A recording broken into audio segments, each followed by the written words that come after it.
I signed everything they demanded. The house, the business, the entire legacy my late wife Jennifer left behind.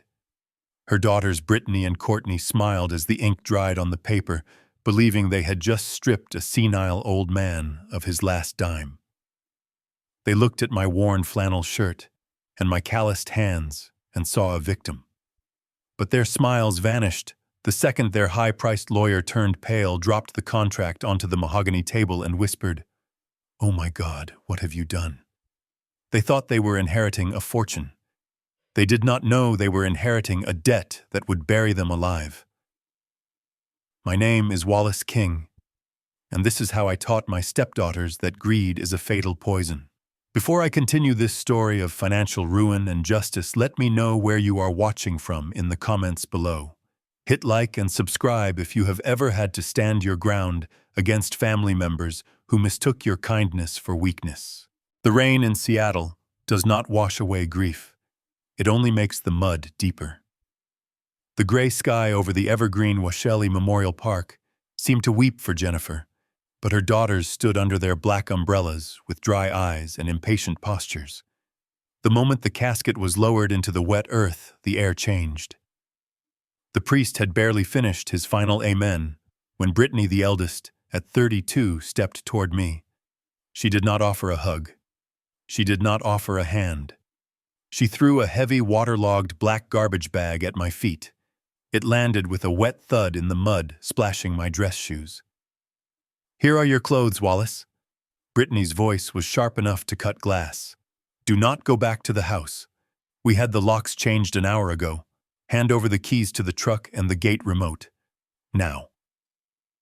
I stood there, the rain dripping from the brim of my hat, looking at the woman my wife had raised. I had spent 3 years trying to be a father figure to them. I had fixed their cars. I had paid for their vacations quietly. I had listened to their complaints about their boyfriends. I thought grief might unite us. I was wrong. Courtney, the younger one at 29, stepped up beside her sister. She was wearing the pearl necklace I had bought for Jennifer on our first anniversary. It looked wrong on her neck. It looked like stolen property. "Stop staring!" Wallace, Courtney sneered, checking her phone as if she had a brunch reservation to get to. "Mom is dead. The show is over. You were just a husband for 3 years, a blip on the radar. That house belonged to our mother, which means it belongs to us. You have no legal standing. You have no blood right. You are just a squatter. We are finally evicting." I looked down at the garbage bag. My life was apparently inside it. My shaving kit. My few suits. The photo album of Jennifer and me in Hawaii. They had packed me up like trash while I was at the funeral home saying goodbye to their mother. "Are you sure you want to walk this path, Brittany?" I asked. My voice was low. I did not shout. I never shout. Shouting is for men who have no control. Brittany laughed. It was a harsh, ugly sound that startled a crow in a nearby tree. "Path, there is no path for you, old man. Get in your rusted truck and drive until you run out of gas. If you try to come back to the property, we will call the cops for trespassing." She held out her hand for the keys. I did not argue. I reached into my pocket and pulled out the house key. I dropped it into her palm. She curled her fingers around it like a child snatching a piece of candy. "Goodbye, Wallace," she said, turning her back on me to walk toward her brand-new Mercedes. I picked up the garbage bag. It was heavy with the rain. I walked past the grave of the woman I loved, past the flowers that were already wilting in the storm, and climbed into my 2010 Ford pickup. The engine roared to life with a rattle I had been meaning to fix. As I pulled out of the cemetery gates, I watched in the rearview mirror as my stepdaughters high-fived each other over their mother's fresh grave. They were celebrating. They thought they had won. I reached for my burner phone in the glove compartment. I dialed a number I had not called in 4 years. It rang once. "Leonard," I said. "Wallace." The voice on the other end was raspy, the voice of a man who smoked too many cigars and won too many lawsuits. "I thought you retired. I thought you were planting hydrangeas." "I was. I replied, watching the rain blur the windshield. But the weather has changed. Activate the Omega Protocol. We are going to liquidation. Leonard paused. I could hear the smile in his voice when he answered. Understood. I will prepare the paperwork. It is going to be a bloodbath, Wallace. I hung up and drove. I did not have a home to go to, so I drove to the only place that felt appropriate for a man starting a war. The Starlight Motel on the outskirts of the city. It was a place where the neon sign buzzed incessantly, and the carpet smelled of stale smoke and despair. It was perfect. It was the kind of place where nobody looked twice at an old man with a garbage bag. I checked into room 112. I threw the bag of wet clothes into the corner and sat on the lumpy mattress. I opened my old battered laptop. It took a moment to boot up the fan whirring loudly in the silence of the room. When the screen lit up, I did not open a solitaire game. I opened a secure server that required a two-factor authentication code and a biometric scan. The screen filled with complex spreadsheets, flowcharts, and financial diagrams. To the untrained eye, it looked like chaos. To me, it looked like a map. My stepdaughters saw a 73-year-old man who liked to garden and drove a truck worth less than their handbags. They saw Wallace King, the retiree. They did not know Wallace King, the corporate liquidator. For 40 years, I was the man Wall Street called when a company needed to be gutted. I did not build businesses. I dissected them. I found the rot, I cut it out, and I sold the pieces. I understood debt structures, lean priorities, and personal guarantees better than I understood my own emotions. When I met Jennifer 4 years ago, I was tired of the game. I wanted peace. I fell in love with her kindness, her laugh, her inability to see the bad in anyone. But Jennifer had a secret too. She was a brilliant designer, but a terrible businesswoman. I pulled up the file labeled Jennifer's Decor LLC. Brittany and Courtney saw the flagship store downtown. They saw the glossy magazine covers featuring their mother. They saw the invoices for high-end Italian leather and French silk. They saw revenue. They never looked at the liabilities. The truth was on my screen in red ink. Jennifer's business had been technically bankrupt 4 years ago. She was drowning in vendor debt. She had taken out predatory loans to keep up appearances for her daughters, funding their college tuitions and their luxury cars while her business bled cash. When we married, I did not tell her to close it down. It was her dream. Instead, I quietly stepped in. I used my own capital to stabilize the company, but I did not just give her the money. I was a liquidator, not a philanthropist. I structured the capital infusion as secured debt. I bought the promissory notes from her creditors. I personally guaranteed the commercial mortgages. I looked at the diagram on my screen. The house they had just kicked me out of was not owned free and clear. It was collateralized against the business loans. The business itself was operating only because I paid the vendors from my private accounts every month. Brittany and Courtney saw a mansion and a thriving company. I saw a house of cards, and I was the only hand holding it up. My phone buzzed. It was a text message from Brittany. I looked at the screen. The message read, "Do not think about hiring a lawyer to fight for the estate. If you try to claim a single dollar, Courtney and I will go to the police. We will tell them you were abusive to Mom in her final months. We will tell everyone you manipulated her while she was on medication. We have friends in the press. Go away, Wallace, or we will destroy your reputation." I stared at the glowing pixels. A cold calm settled over me. This was the mistake. This was the line. Greed I could understand. Grief makes people do selfish things. But this threat, this was malice. They were willing to tarnish the memory of their mother's final peaceful months just to secure a paycheck. They were willing to frame me for a crime I would never commit. I had spent every night by Jennifer's bedside. I had fed her ice chips when she could not swallow. I had read to her until my voice gave out. And they wanted to weaponize that I typed a reply to Leonard on my secure line. They just threatened blackmail. Take the gloves off. No mercy. I closed the laptop. I stood up and went to the window looking out at the rain-slicked parking lot of the motel. I could see my reflection in the glass. I looked old. I looked tired. But my eyes were sharp. They wanted the house. They wanted the business. They wanted the legacy. I would give it to them. I would give them everything they asked for, and then I would watch as the weight of it crushed them. The next morning, the rain had stopped, but the air was heavy with humidity. I sat at the small round table in the motel room, eating a stale bagel I had bought from the vending machine. I checked my bank app. The joint account I shared with Jennifer, the one we used for groceries and utility bills, was locked. Access denied. I called the bank. The teller sounded nervous. I am sorry, Mr. King. We received a notarized directive this morning from Brittany Davis, acting as the executor of the estate. She presented a power of attorney document dated 3 days before your wife passed. The account has been drained and closed. Drained. There was $50,000 in that account. Jennifer wanted it kept liquid for emergencies. Brittany had taken it all. A power of attorney signed 3 days before death.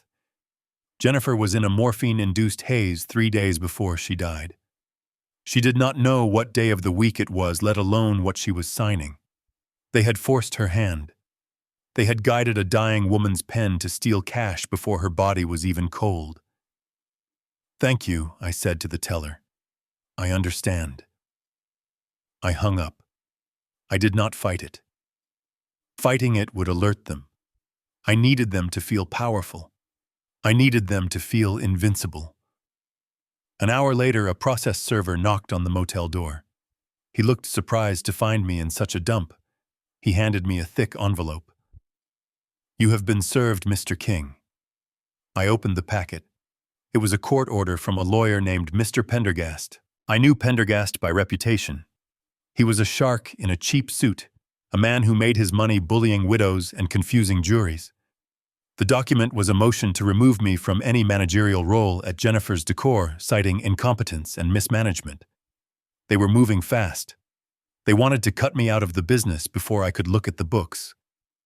They did not realize I had written the books. I sat down at the laptop again. I opened my email and composed a message to the head of accounting at the furniture company. Her name was Sarah, and she was the only person in the office who knew who I really was. Subject: immediate cessation of payments. Body: Sarah, effective immediately, stop all automatic transfers from the WK Holdings account to the vendor supply chains.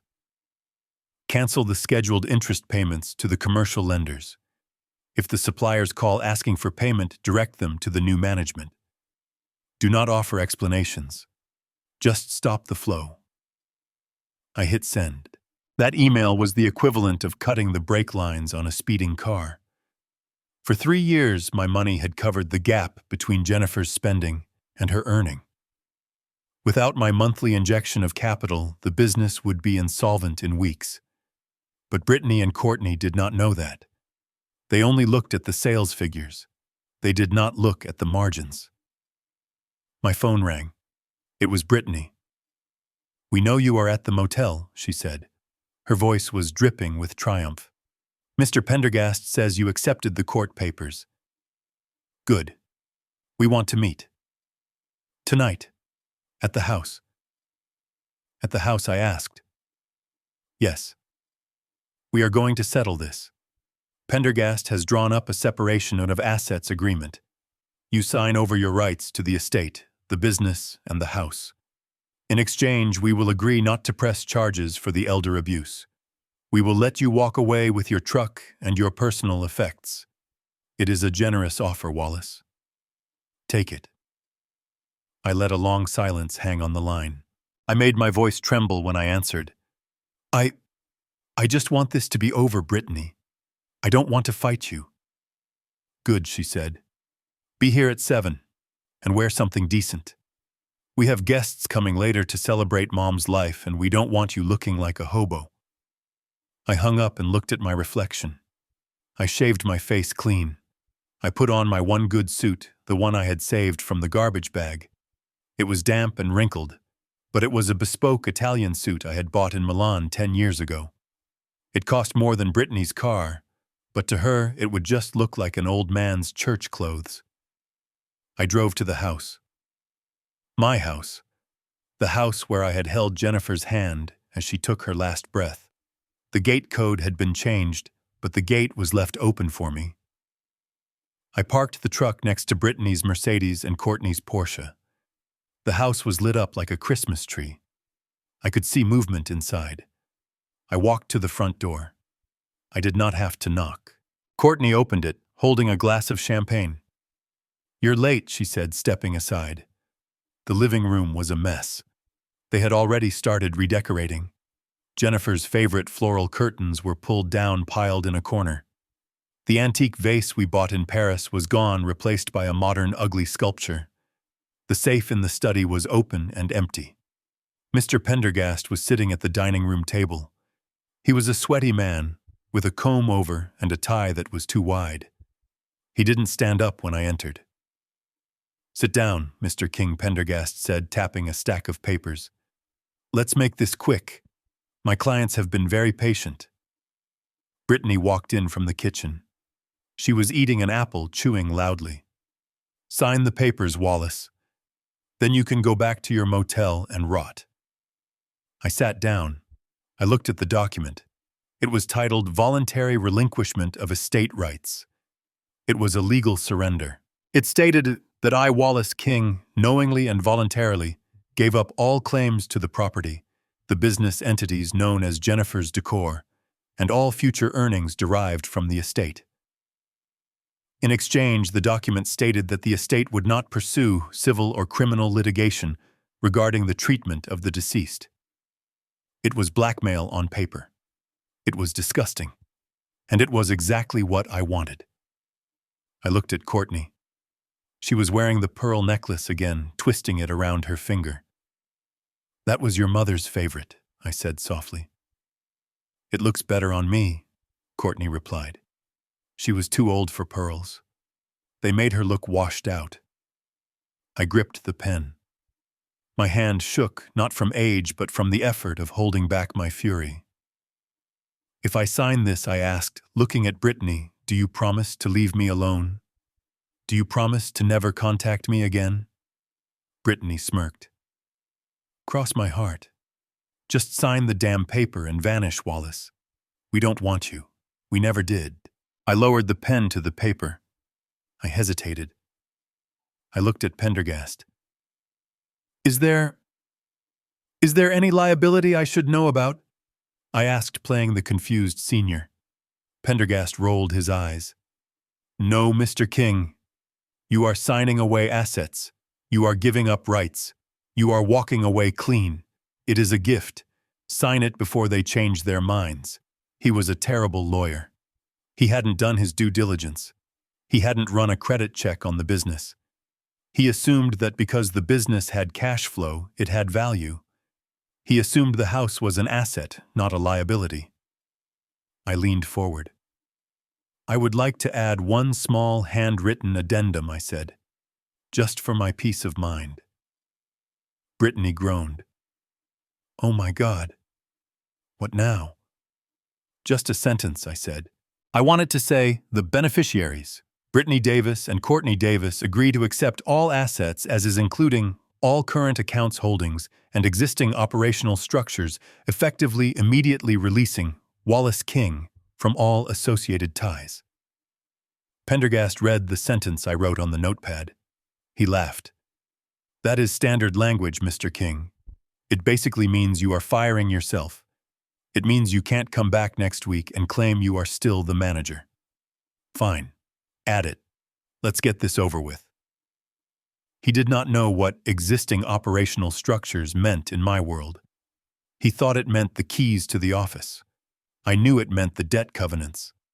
I wrote the sentence in the margins. I initialed it. And then, with a heavy heart but a clear conscience, I signed the document. Wallace King. Brittany snatched the paper away before the ink was dry. Done, she shouted. Finally. Get out, Wallace. Take your truck and go. Courtney raised her champagne glass. To us, to the new owners of the empire, I stood up. I adjusted my jacket. I looked at the two women who had tormented my wife in her final days with their demands for money, who had treated me like a servant, who had threatened to destroy my name. You have the house, I said quietly. You have the business. Good luck. I walked out the door. The cool night air hit my face. I walked to my truck, climbed in, and drove away. I did not look back. I drove straight to the luxury hotel downtown, the Four Seasons. I walked to the front desk. Mr. King. The concierge beamed. It has been a long time. We have the presidential suite ready for you, as per your call earlier. I handed him my black Amex card. Thank you, James. And James, I'm expecting a guest tomorrow morning. A Mr. Leonard Katz. Please send him up immediately. I slept like a baby that night. I slept in Egyptian cotton sheets, knowing that across town, Brittany and Courtney were likely throwing a party in a house that was technically already in foreclosure, spending money from a business that was currently hemorrhaging cash at a rate of $10,000 an hour. The next morning, Leonard arrived at 10 sharp. He was wearing a sharp gray suit and carrying a briefcase that looked like it contained nuclear codes. He sat on the sofa in my suite and poured himself a cup of coffee. They filed the papers this morning, Leonard said, grinning. It is official. They are the sole owners of Jennifer's Decor and the estate. Pendergast rushed the filing to make sure you couldn't rescind. Excellent, I said. Did you bring the reading I did? Leonard pulled out a document. It wasn't a will. It was the transfer of asset responsibility based on the contract I had signed the night before. I checked my watch. It was 10:15 a.m. Right about now, I said, Brittany is walking into the main office of the furniture store. She is probably sitting in Jennifer's chair, putting her feet up on the desk. Leonard nodded. And right about now, the accounts payable manager is walking in to tell her that the morning shipment of leather from Italy is being held at the dock because the wire transfer bounced. I picked up my phone. I opened the banking app. I navigated to the section for personal guarantees. I saw the loans. $4.2 million in commercial debt. $200,000 in revolving credit lines. All of it secured by my signature. I pressed the button that said, Withdraw personal guarantee due to change of ownership. It was a clause I had written into every single loan document. If the business ever changed hands without my written consent to continue the guarantee, the debt would immediately accelerate. It meant the full amount was due. Not next year. Now. I pressed confirm. Leonard watched me. It's done, he asked. It's done, I said. The shield is down. At that exact moment, 5 miles away, Brittany's phone likely started ringing. Then Courtney's, then Pendergast's. The first domino had fallen. But I wasn't done. I wanted to see the look on their faces when they realized the gravity of their mistake. Leonard, I said, standing up, let's go to their lawyer's office. They scheduled a reading of the will at noon to rub my nose in it. I think we should attend. We arrived at Pendergast's office at 11:55 a.m. Brittany and Courtney were already there, popping another bottle of champagne. They looked like they had won the lottery. When I walked in, flanked by Leonard, their laughter died. What is he doing here? Brittany demanded. We told you to get lost, Wallace. You signed the papers. You have nothing. Pendergast looked at Leonard. He recognized him. I saw the color drain from Pendergast's face. He knew who Leonard Katz was. Leonard was the lawyer you hired when you wanted to destroy a Fortune 500 company. Mr. Katz, Pendergast stammered. To what do we owe the pleasure? We are here to clarify the terms of the transfer, Leonard said smoothly, placing his briefcase on the table. There is nothing to clarify, Courtney shouted. We own it all. Leonard opened the briefcase. He pulled out a single sheet of paper. It was the credit agreement for the business. "Yes, you do own it all," Leonard said. "And because you insisted on the immediate transfer of all operational structures as per Mr. King's handwritten addendum, which you countersigned, you have triggered the acceleration clause." He slid the paper across the table. "What does that mean?" Brittany asked, her voice wavering. Leonard smiled. It was a shark's smile. "It means, Ms. Davis, that by taking ownership of the business and the house, you have also assumed the liabilities that Mr. King was personally covering. As of 10:15 this morning, Mr. King withdrew his backing. The banks have called the loans." "Loans?" Brittany laughed nervously. "Mom was rich. There were no loans. Your mother was insolvent," I said, speaking for the first time. "I kept the business alive with my own money. $4.2 million of debt, to be exact." The room went silent. "4 million," Courtney whispered. "And since you are now the sole owners," Leonard continued, "and since you signed a document accepting all existing obligations to get Mr. King out of the picture, you are now personally liable for that debt. You have 48 hours to pay the bank $4.2 million, or they will seize the business, the house, and any personal assets you have to cover the difference." Pendergast grabbed the paper. His hands were shaking. He read the clause. He looked at me. He looked at the addendum I had written the night before. You set us up," Pendergast whispered. "I did not," I replied coldly. "I offered to stay. I offered to help. You demanded I leave. You demanded everything. I just gave you what you wanted." Brittany stood up. Her face was red. "You are lying. This is a trick. I have money. I have the house. You have a mortgage that is in default as of this morning," I said. "And since you threatened to go to the police with false accusations, I suggest you save your energy for your defense attorney. Because I am suing you for defamation, conspiracy, and emotional distress.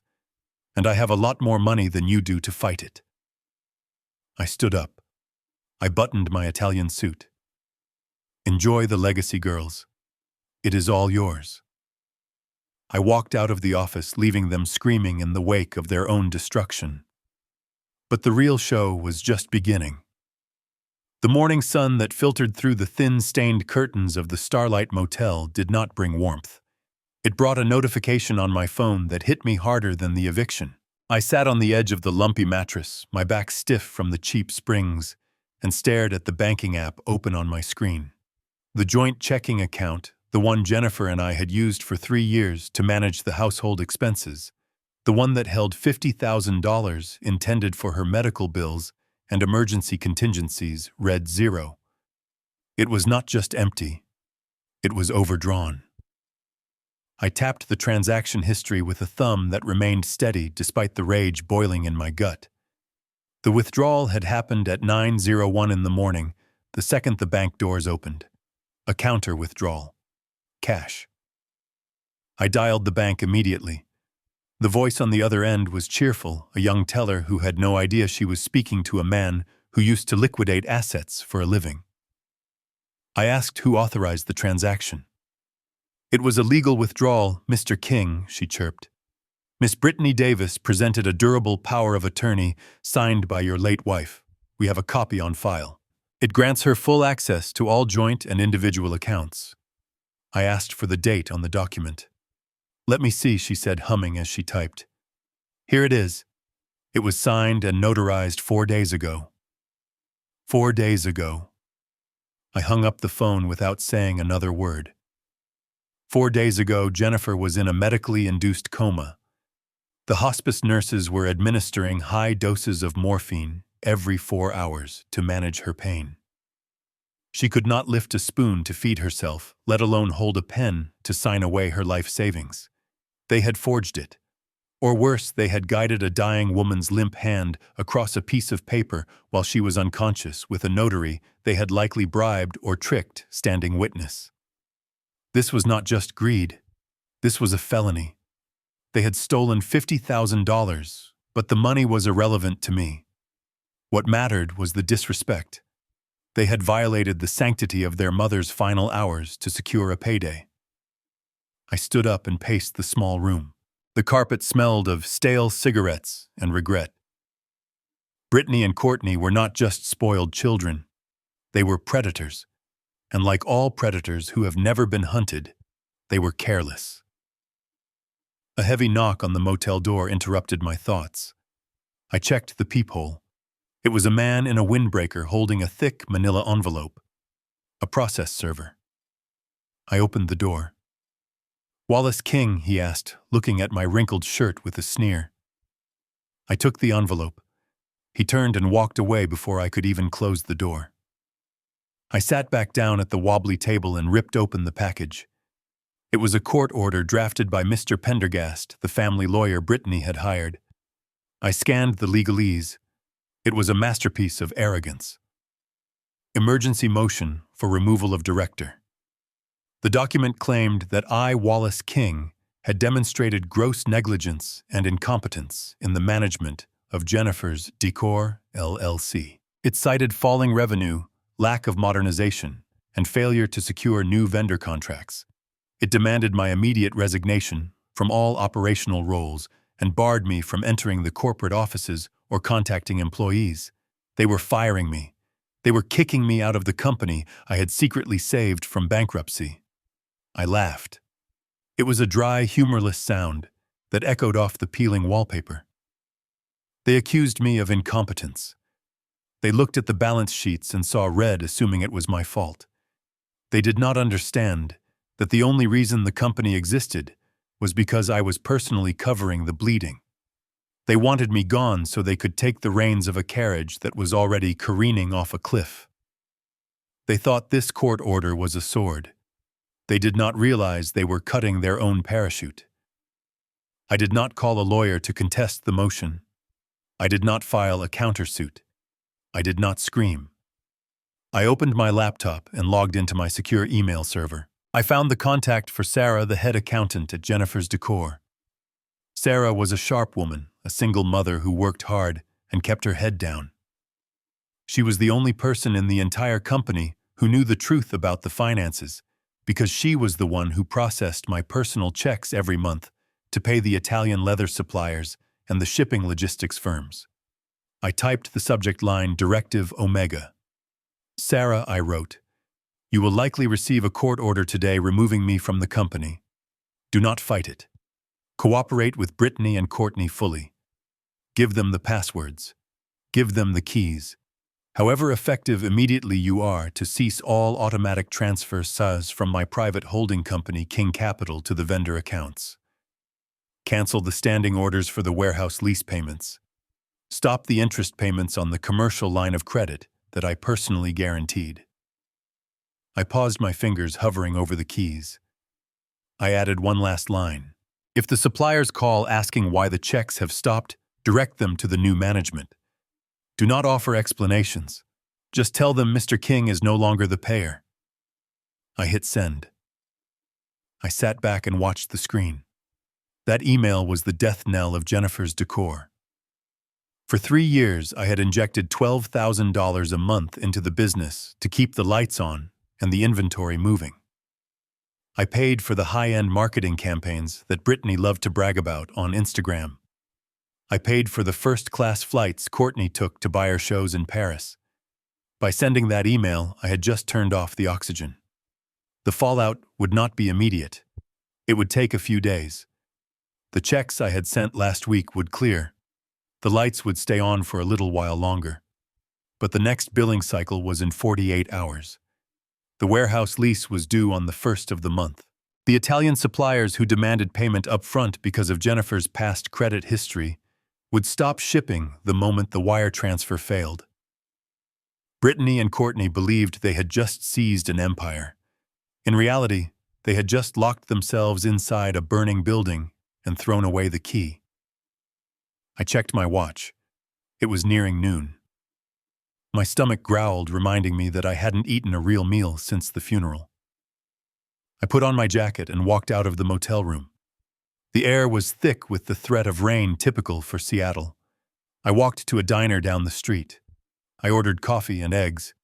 As I ate, I thought about the $50,000 they had stolen from the joint account. They would likely spend it quickly. A deposit on a new car. A shopping spree to celebrate their victory.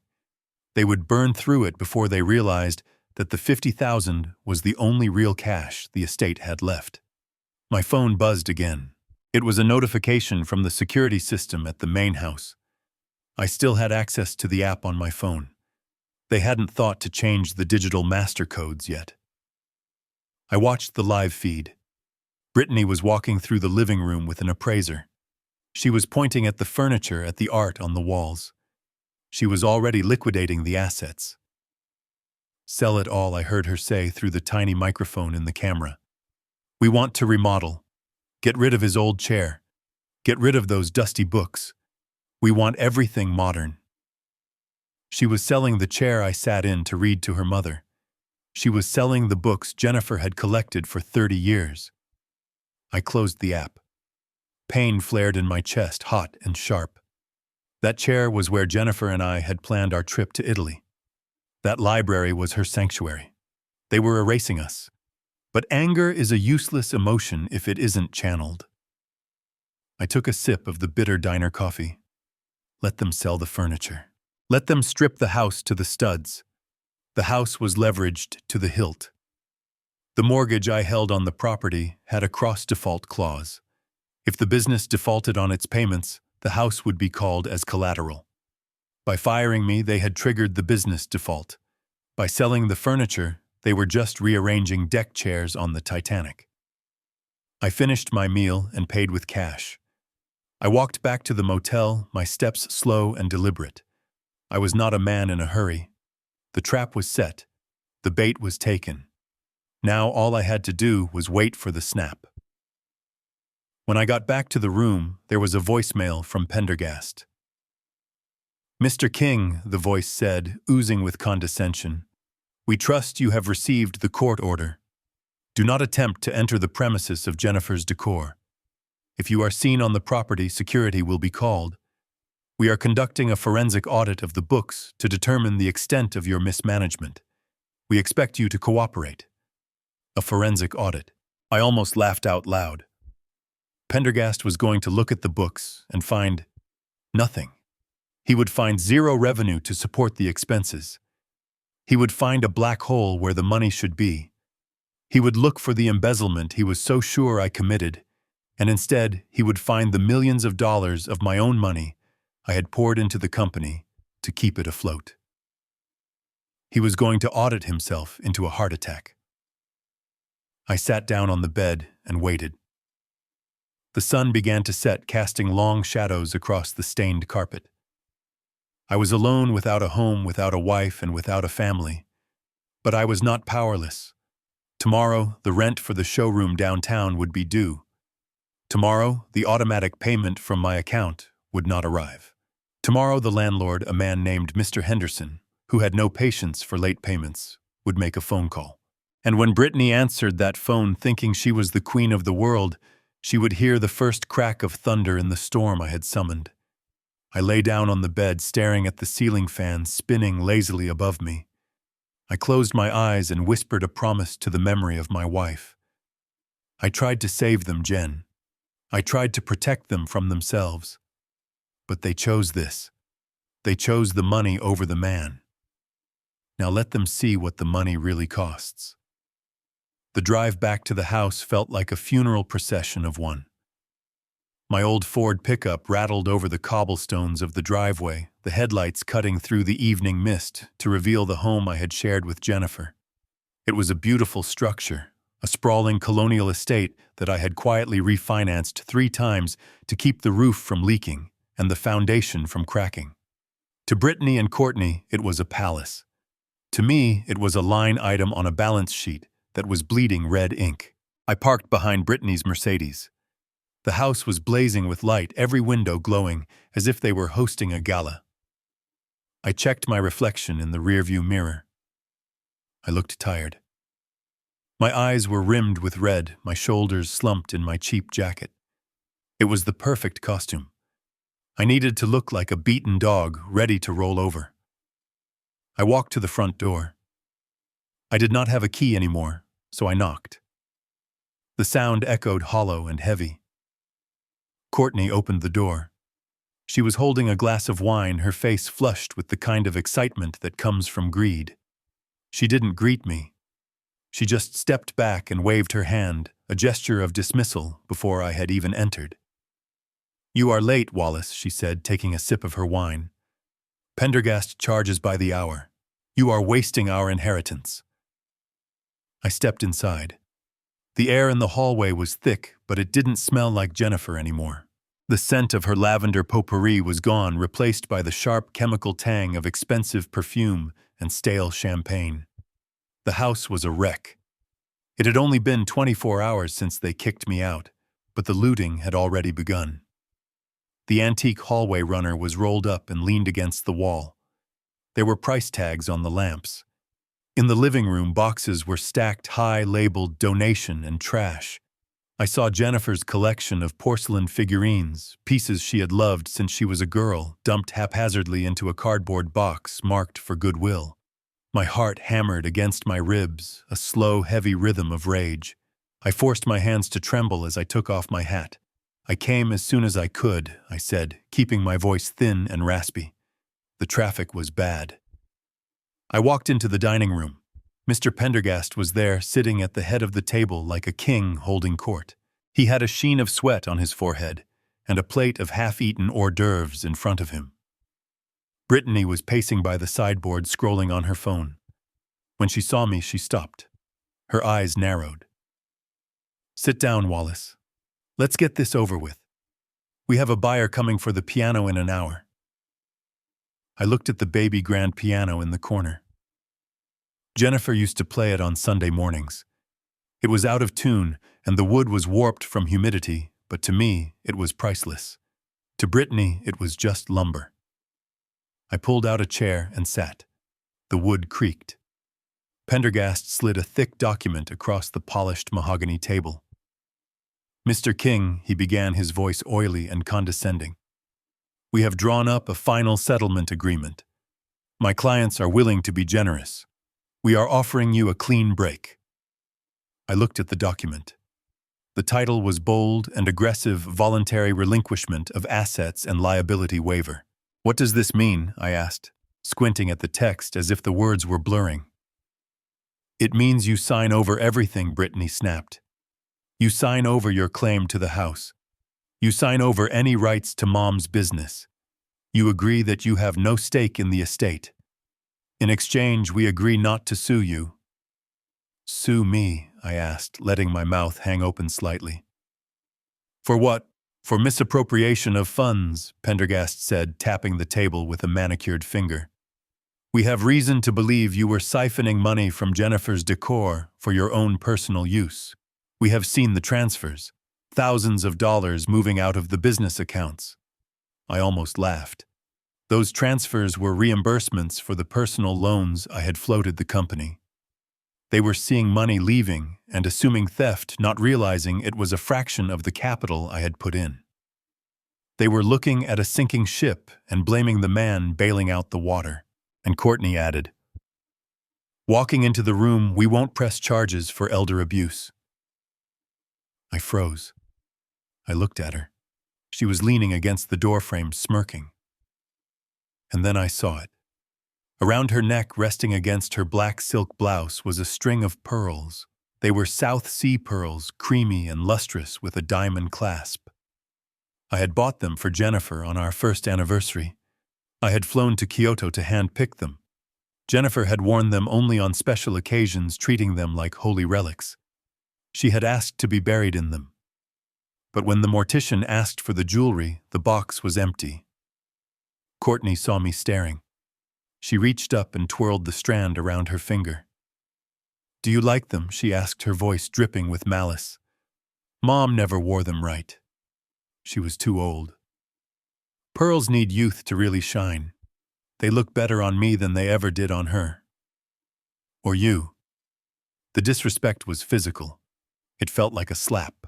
She was wearing her mother's favorite possession while accusing me of abusing the woman I worshipped. My vision tunneled. For a second, I wanted to stand up. I wanted to tell them exactly who I was. I wanted to tell them that the necklace she was toying with was worth more than the equity in the house she was trying to steal. I wanted to scream. But I didn't. I swallowed the rage. I pushed it down into the cold, calculating part of my brain where the liquidator lived. "You are right," I whispered, looking down at my hands. "They look very expensive." "They are," Brittany said. "And they are ours, just like everything else. Now sign the paper, Wallace. Or do we call the police and show them the bruising on Mom's arms?" The bruising was from the IV lines, from the life support that I had fought to keep running. They were going to use her medical trauma to frame me. I reached for the pen Pendergast held out. My hand shook violently. I made sure they saw it. I made sure they saw a terrified old man who was cornered. "If I sign this," I stammered, my voice breaking, "do you promise? Do you promise you will leave me alone? Do you promise you won't come after me for the money?" "I don't have any money. I live in a motel." Brittany laughed. It was a cruel barking sound. "We don't want your pennies, Wallace. We want the empire. We want you gone.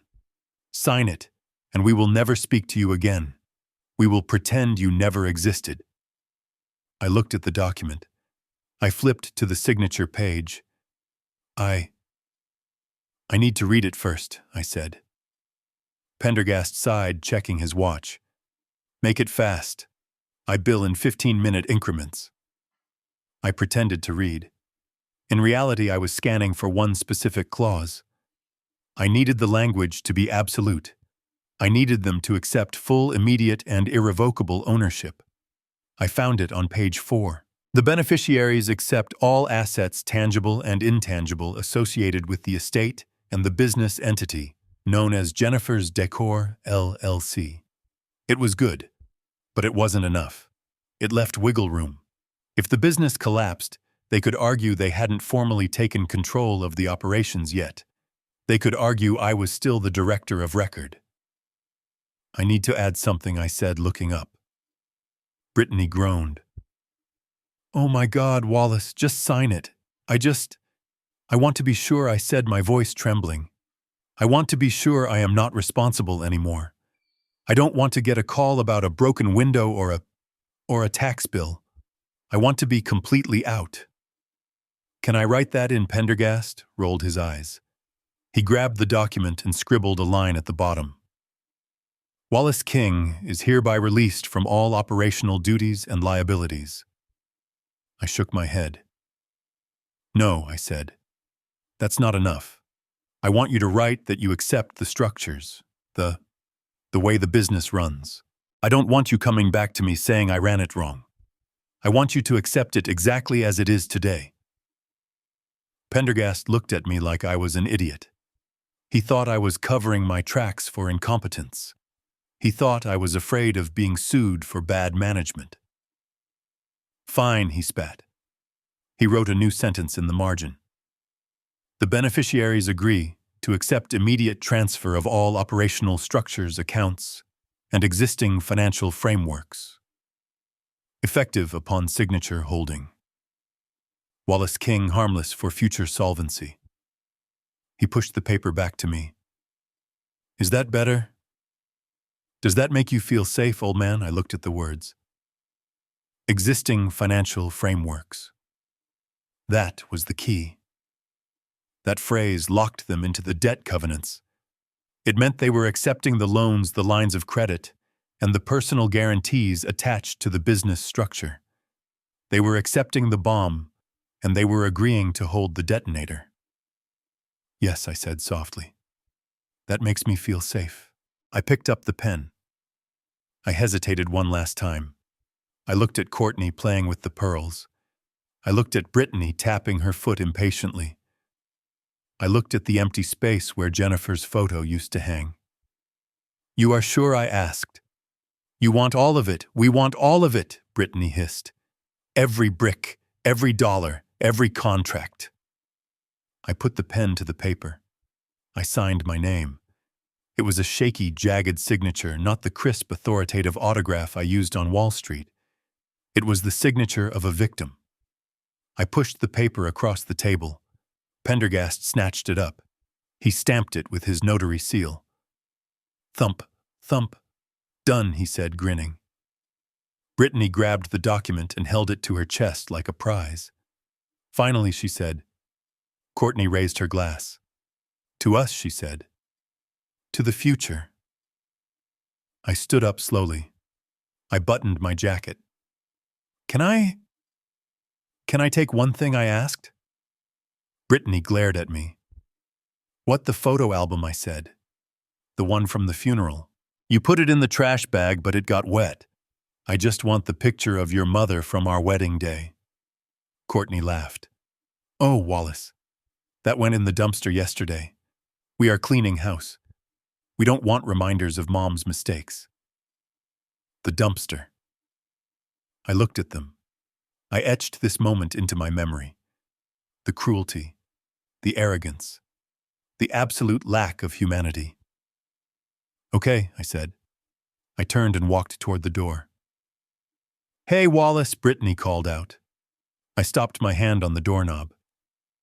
Don't forget to cancel your newspaper subscription, she mocked. We don't want your bills coming here. I didn't turn around. Don't worry, I said quietly. You won't be receiving any of my bills, but you will be receiving yours. I walked out into the night. The door slammed shut behind me, followed by the sound of the deadbolt sliding home. They locked me out. They locked themselves in. I walked to my truck. I did not drive to the dumpster to look for the photo. I knew it was gone. Jennifer was gone. The house was gone. But as I drove away, heading toward the Four Seasons Hotel where Leonard was waiting with the real paperwork, I felt a strange lightness in my chest. They had signed the paper. They had accepted the financial frameworks. Pendergast hadn't read the fine print of the original loan documents. If he had, he would know that the framework included a clause that triggered immediate repayment of all principal debt upon the transfer of ownership, unless the original guarantor me agreed to extend it. And I wasn't going to extend it. I pulled out my phone and dialed Leonard. They signed, he asked. They signed, I said. And they added the addendum. Pendergast notarized it. Good, Leonard said. I'll have the foreclosure notices drafted by morning. How did it go? They were wearing her pearls, Leonard. I said, my voice flat. There was a silence on the line. Leonard knew about the pearls. Then tomorrow, he said, his voice dropping an octave, we take the skin off. I hung up. I drove through the dark streets of Seattle. The rain started to fall again, washing the dust off my truck. I wasn't Wallace the gardener anymore. I wasn't Wallace the grieving husband. I was the liquidator. And the liquidation had just begun. The ink in the pen felt heavy like lead. I let my hand tremble, a tremor I had perfected in front of mirrors during my years dismantling hostility. To Brittany and Courtney, it was the shake of a defeated old man terrified of the future. To me, it was the steady hand of a surgeon preparing to make the final incision. The document lay on the table, a white expanse of surrender. Wait, I whispered, pulling the paper back, just as Pendergast reached for it. Brittany let out a groan that was half sigh, half growl. She checked her phone again. She was probably texting her friends, boasting that the deed was done, that the squatter was gone. What is it now, Wallace? She snapped. Do you need reading glasses? Just sign the line. I looked at Pendergast. I needed him to be the one to seal their fate. I needed his arrogance to be the nail in the coffin. I am worried about the bills, I said, my voice wavering. Not just the house, the other things. Jennifer always had subscriptions, magazines, wine clubs, the gardening service. I don't want them calling me. I don't want debt collectors chasing me to the motel. Pendergast chuckled. It was a wet, dismissive sound. He leaned back in his chair, loosening his tie. He thought he was dealing with a senile retiree worried about a $50 landscaping invoice. He did not know he was sitting across from a man who had once restructured a billion-dollar airline debt. Mr. King, Pendergast said, speaking slowly as if to a child. The agreement covers everything, assets and liabilities. That means they get the house and they pay the electric bill. They get the business and they pay the cleaning crew. You are free. You are clear. I shook my head stubbornly. It does not say that explicitly, I insisted. It says I relinquish rights. It does not say they accept the obligations immediately. What if there is a delay? What if the transfer takes weeks? I can't afford 2 weeks of bills. I am on a fixed income. Courtney slammed her wineglass down. Oh my God, he is worried about the cable bill. Wallace, we will pay the damn cable. Just sign. I looked at Pendergast with pleading eyes. Please, I said. Just add one line, a small appendix, just so I can sleep tonight. Pendergast looked at Brittany. She nodded aggressively. Get him out of here. Fine. Pendergast sighed. He pulled a yellow legal pad from his briefcase. Dictate. What do you want it to say, Mr. King? Keep it simple. I took a deep breath. I had rehearsed this sentence in my head 1,000 times. It had to be precise. It had to be legally binding.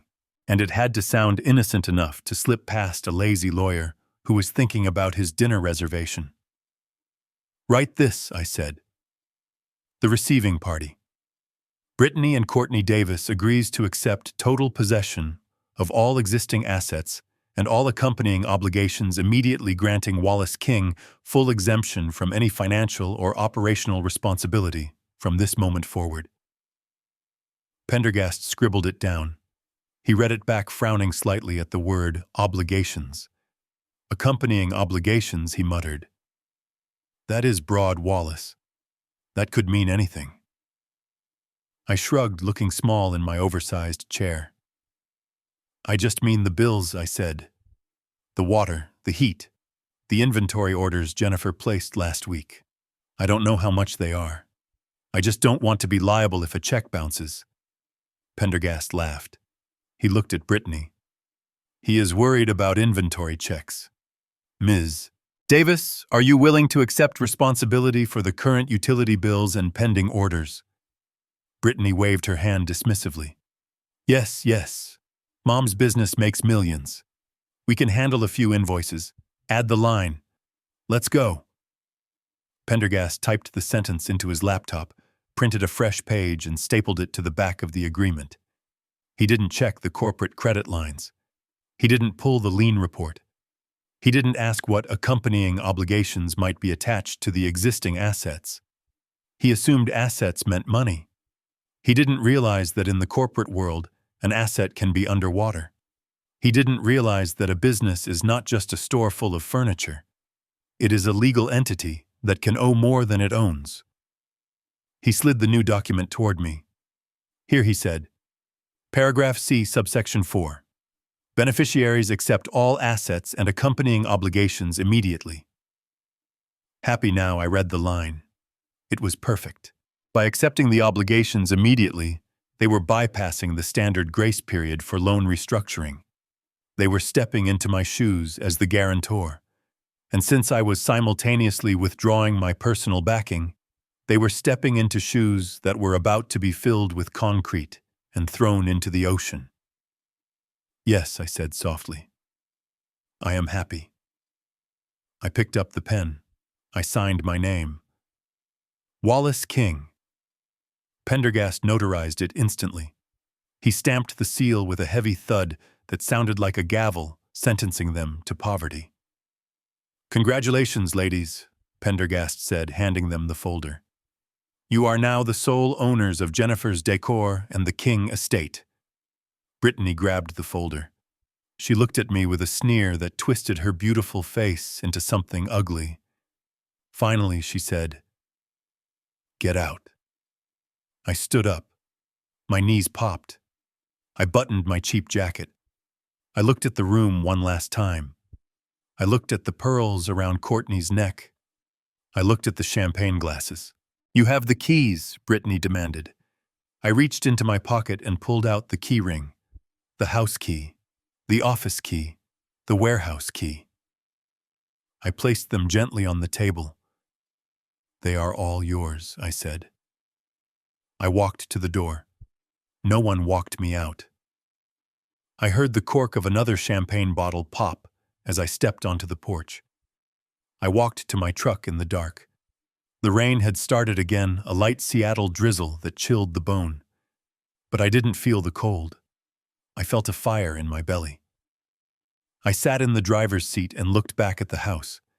They were celebrating inside. They were toasting their victory. They thought they had just inherited a fortune. They didn't know that Pendergast had just signed their death warrant. By accepting all accompanying obligations, they hadn't just agreed to pay the electric bill.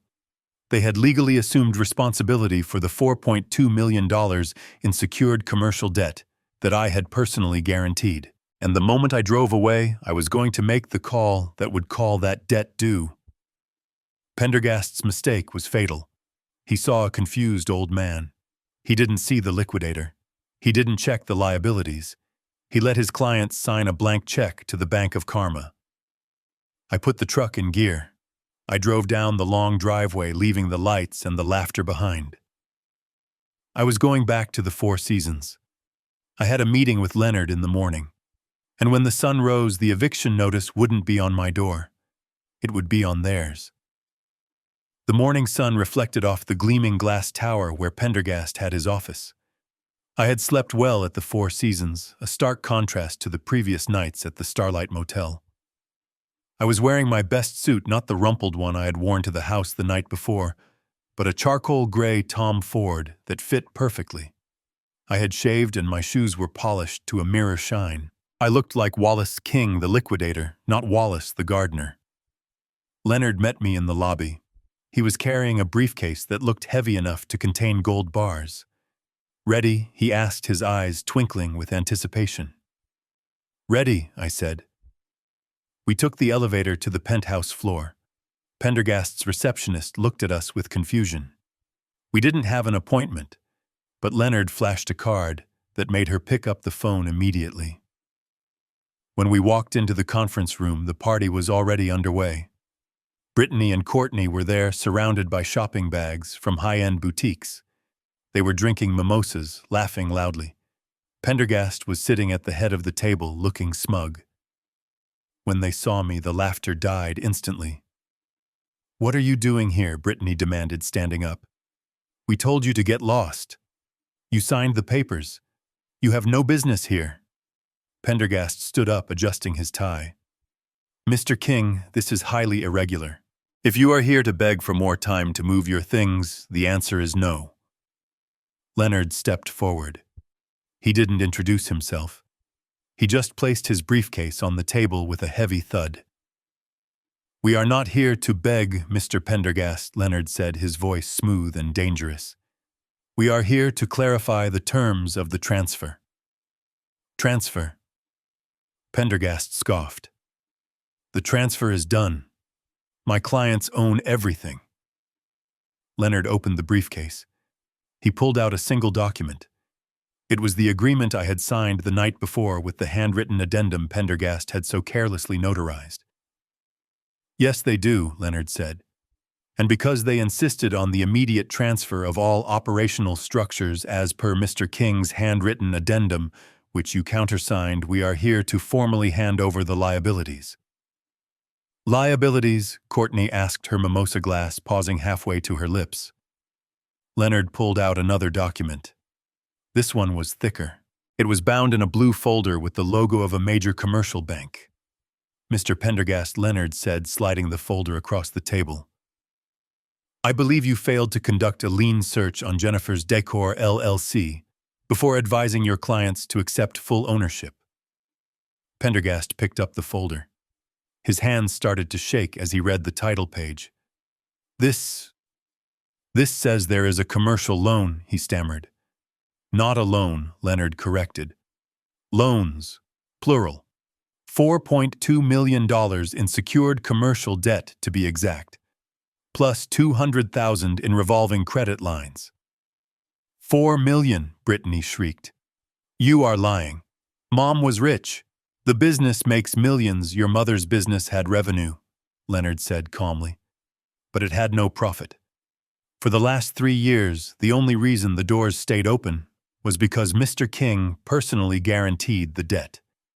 He used his own assets to secure the loans that paid for your inventory, your marketing, and yes, your salaries. He pointed to the addendum on the agreement. When you signed this document last night, you agreed to accept all accompanying obligations immediately. By doing so, you triggered the change of control clause in the loan agreements. Leonard pulled out a third document. This one was a letter from the bank, time-stamped 10:15 a.m. that morning. Since Mr. King has withdrawn his personal guarantee as of this morning, and since the new owners have accepted full responsibility, the bank has exercised its right to accelerate the debt. Accelerate, Courtney whispered. It means the full amount is due, Leonard said, his voice dropping to a whisper that was louder than a scream. Now, you have 48 hours to wire $4.2 million to the bank. If you fail to do so, they will seize the business assets, the inventory, and the real estate collateral. Real estate collateral? Brittany asked, her voice trembling. The house, I said, speaking for the first time. The house is the primary collateral for the business loans. Pendergast dropped the folder. His face was the color of old parchment. He looked at me. He looked at the addendum. He realized finally what he had done. He had let his clients sign a death warrant because he was too lazy to read the fine print. You tricked us, Pendergast whispered. I did not, I replied, my voice cold. I tried to warn you. I told you I was worried about the obligations. I asked you to put it in writing. You laughed at me. You told me it just meant the electric bill. Brittany lunged across the table. You old bastard, she screamed. You can't do this. That house is ours. It is yours, I said. And so is the mortgage that is currently in default. Leonard pulled out one final document. And since you threatened to go to the police with false accusations of elder abuse against Mr. King, we are also serving you with a lawsuit for defamation, conspiracy to commit extortion, and intentional infliction of emotional distress. We are seeking damages in the amount of $5 million. Courtney dropped her glass. It shattered on the floor, splashing mimosa and orange juice onto her expensive shoes. We don't have $5 million, she sobbed. Then I suggest you start selling your purses, I said. I stood up. I looked at Pendergast. I will be reporting you to the Bar Association for gross negligence, I told him. You should have checked the books. I looked at Brittany and Courtney.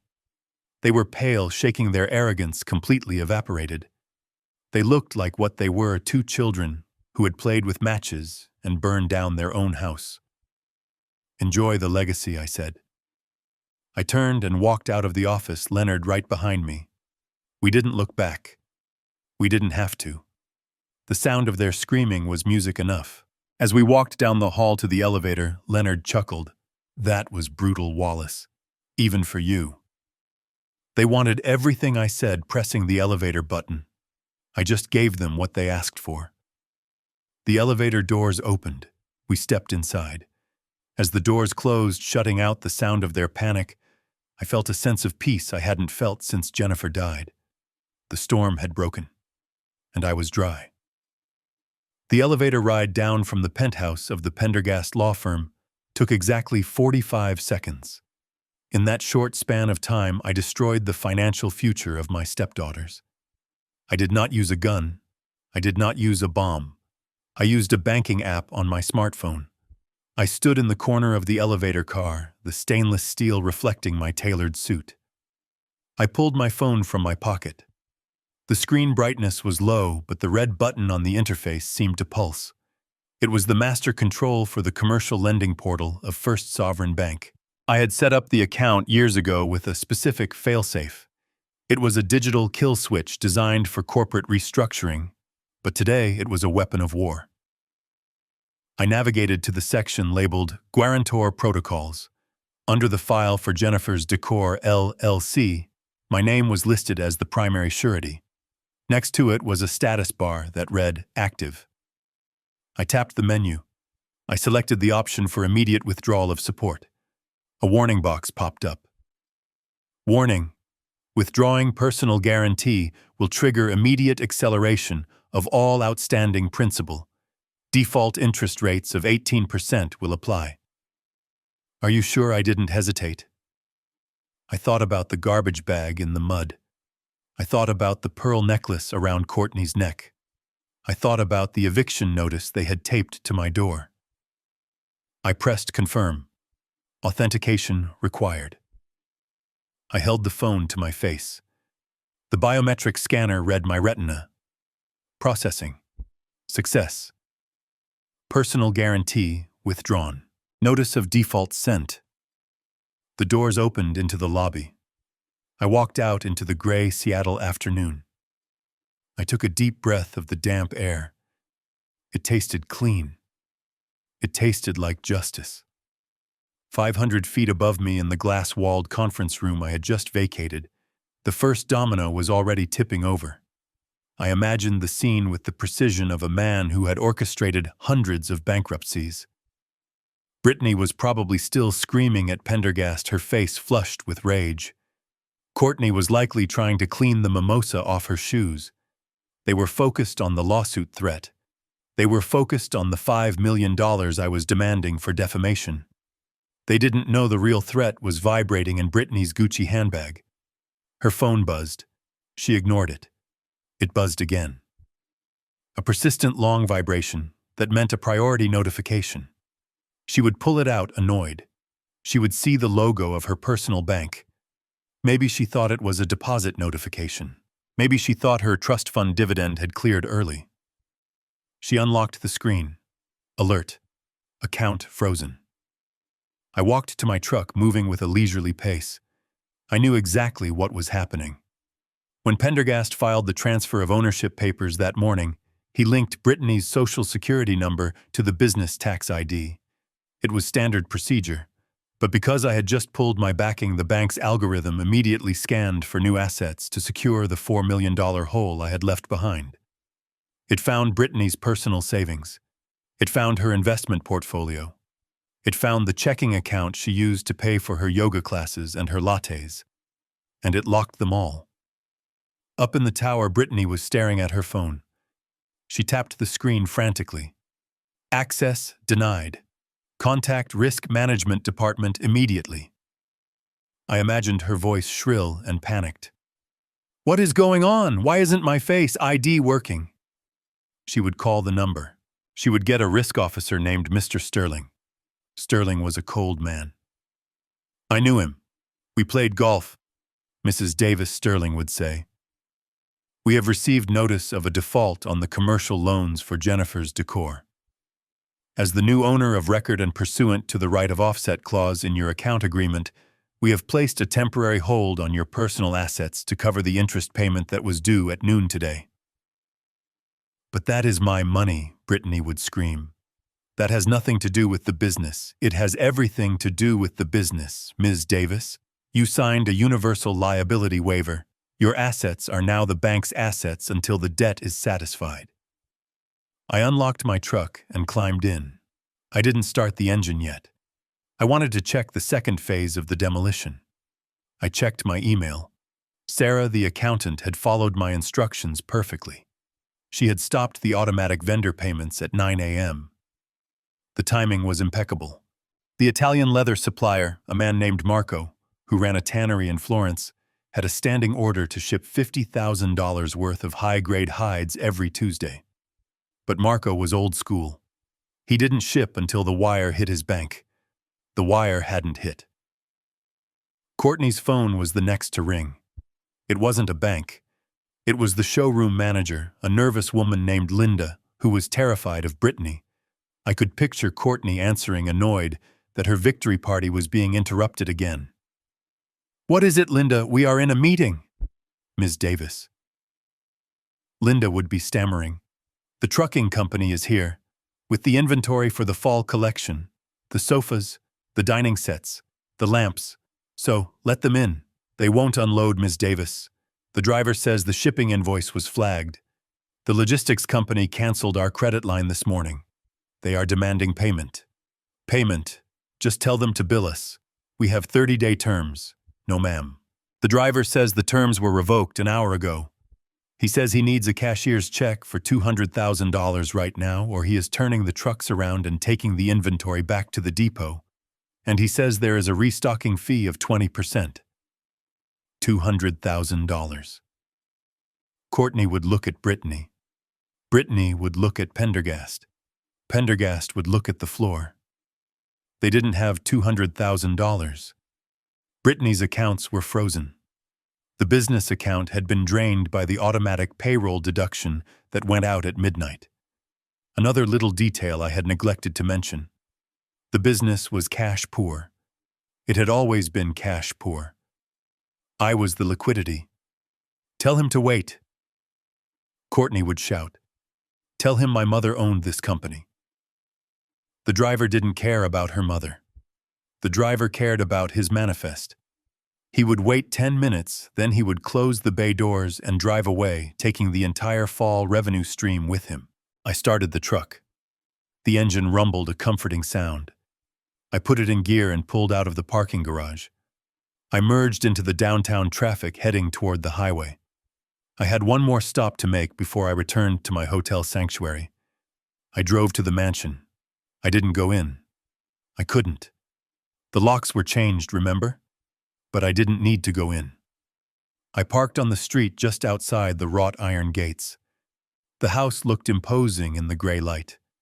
It looked solid. It wasn't.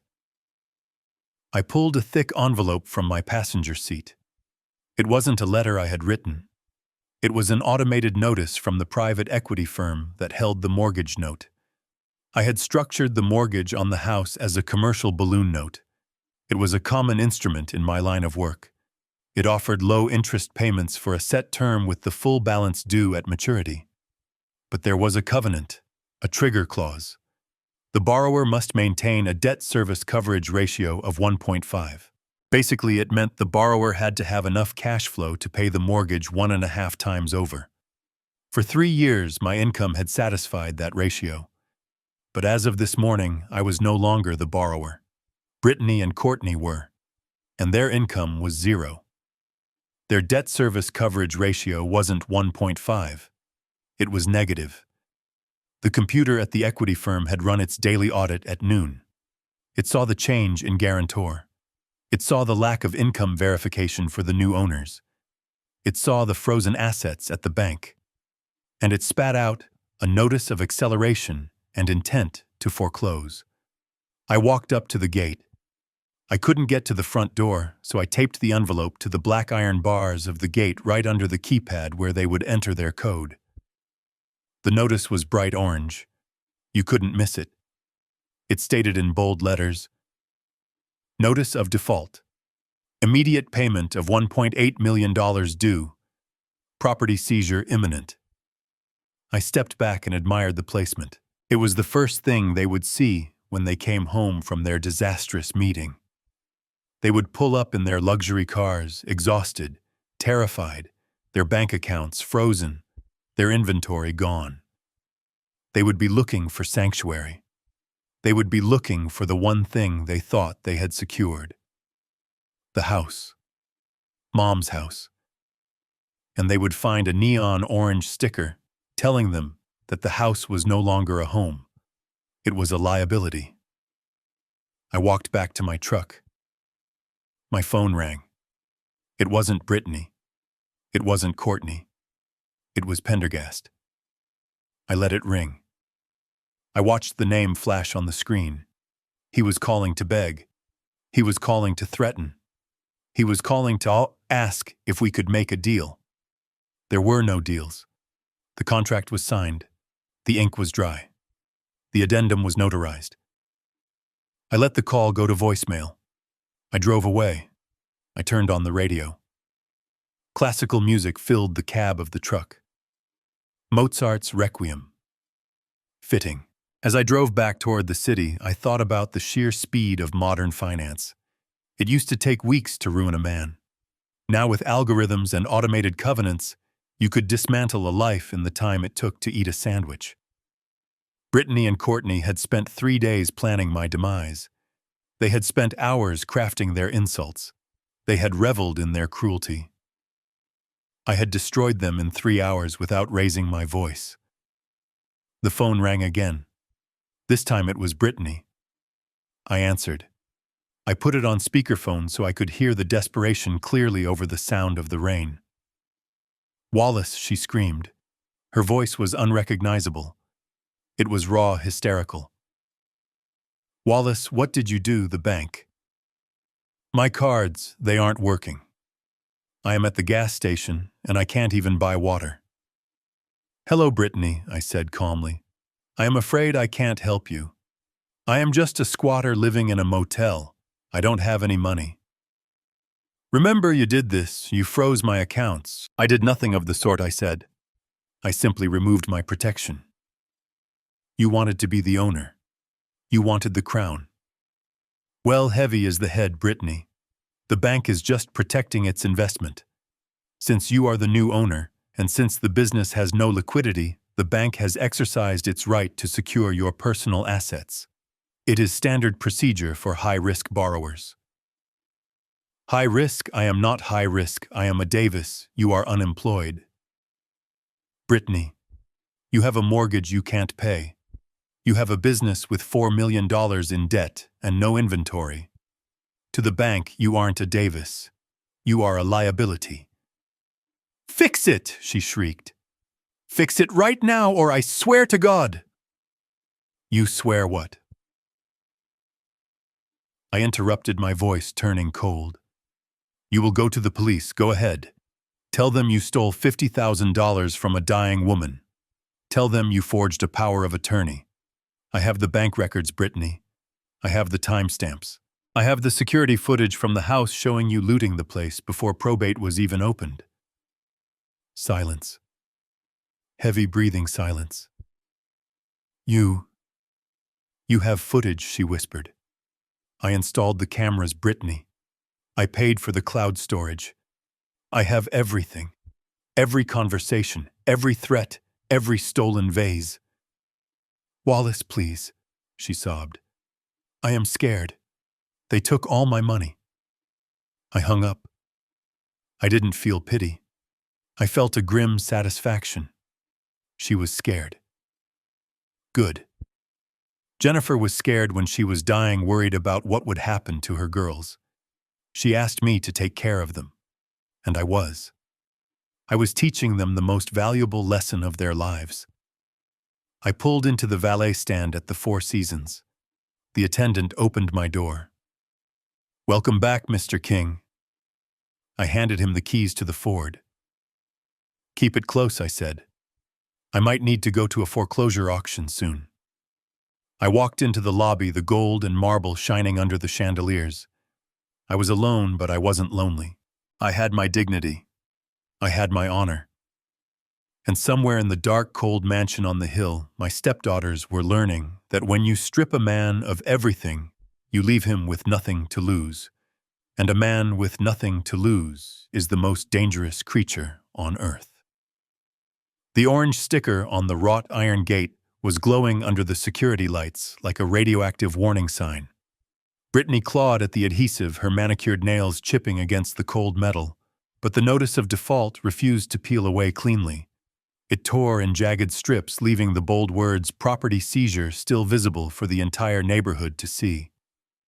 Courtney stood behind her, illuminated by the headlights of her Porsche, reading the paper over her sister's shoulder.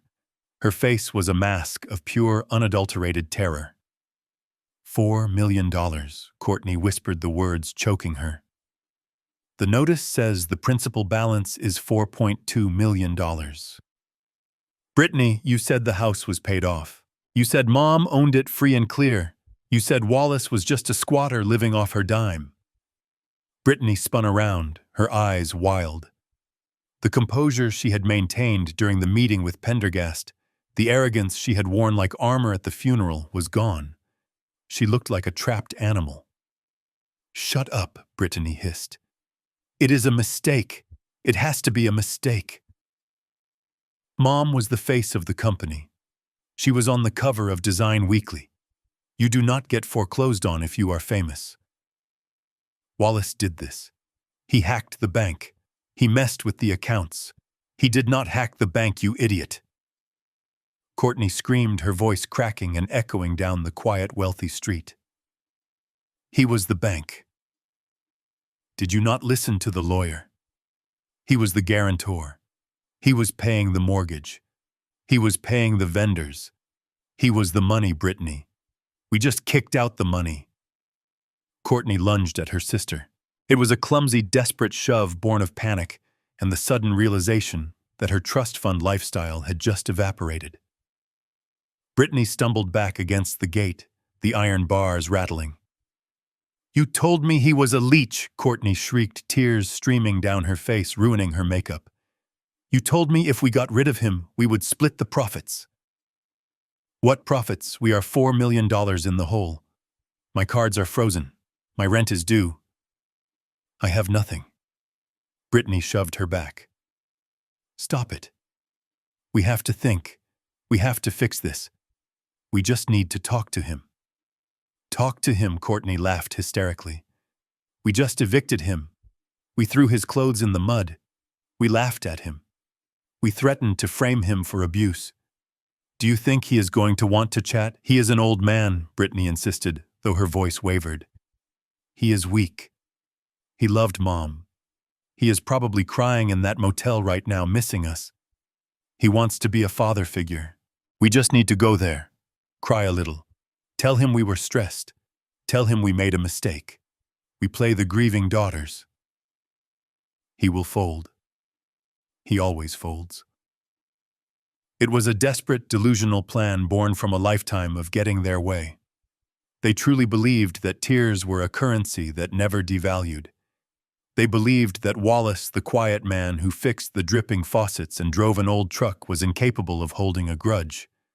They did not know they were dealing with a man who had stared down union bosses and hostile boards without blinking. "Get in the car," Brittany ordered. "We are going to the Starlight Motel. We are going to bring him home." They scrambled into the Porsche. Brittany drove like a maniac, blowing through stop signs, her hands gripping the leather steering wheel so hard her knuckles were white. The rain lashed against the windshield, blurring the city lights into streaks of red and gold. Inside the car, the silence was heavy, filled only with the sound of their ragged breathing. They pulled into the parking lot of the Starlight Motel 20 minutes later. It was a stark contrast to their world. The neon sign flickered, buzzing with a dying electrical hum. Trash swirled in the corners of the lot. "That is his truck," Courtney said, pointing to the 2010 Ford pickup parked in a dark corner. "He is here." They parked the Porsche next to the rusted truck, the luxury car looking absurdly out of place. They ran through the rain to room 112. Brittany pounded on the door. "Wallace, open up. It is Brittany. We need to talk." There was no answer. She pounded again, harder this time. "Wallace, please, we are sorry. We didn't mean it. Just open the door." The door to the adjacent room opened. A maid, a tired woman with a cart full of towels, stepped out. She looked at the two women in their designer clothes, soaking wet, and screaming at a cheap motel door. "He is not in there," the maid said, lighting a cigarette. Brittany spun around. "Where is he?"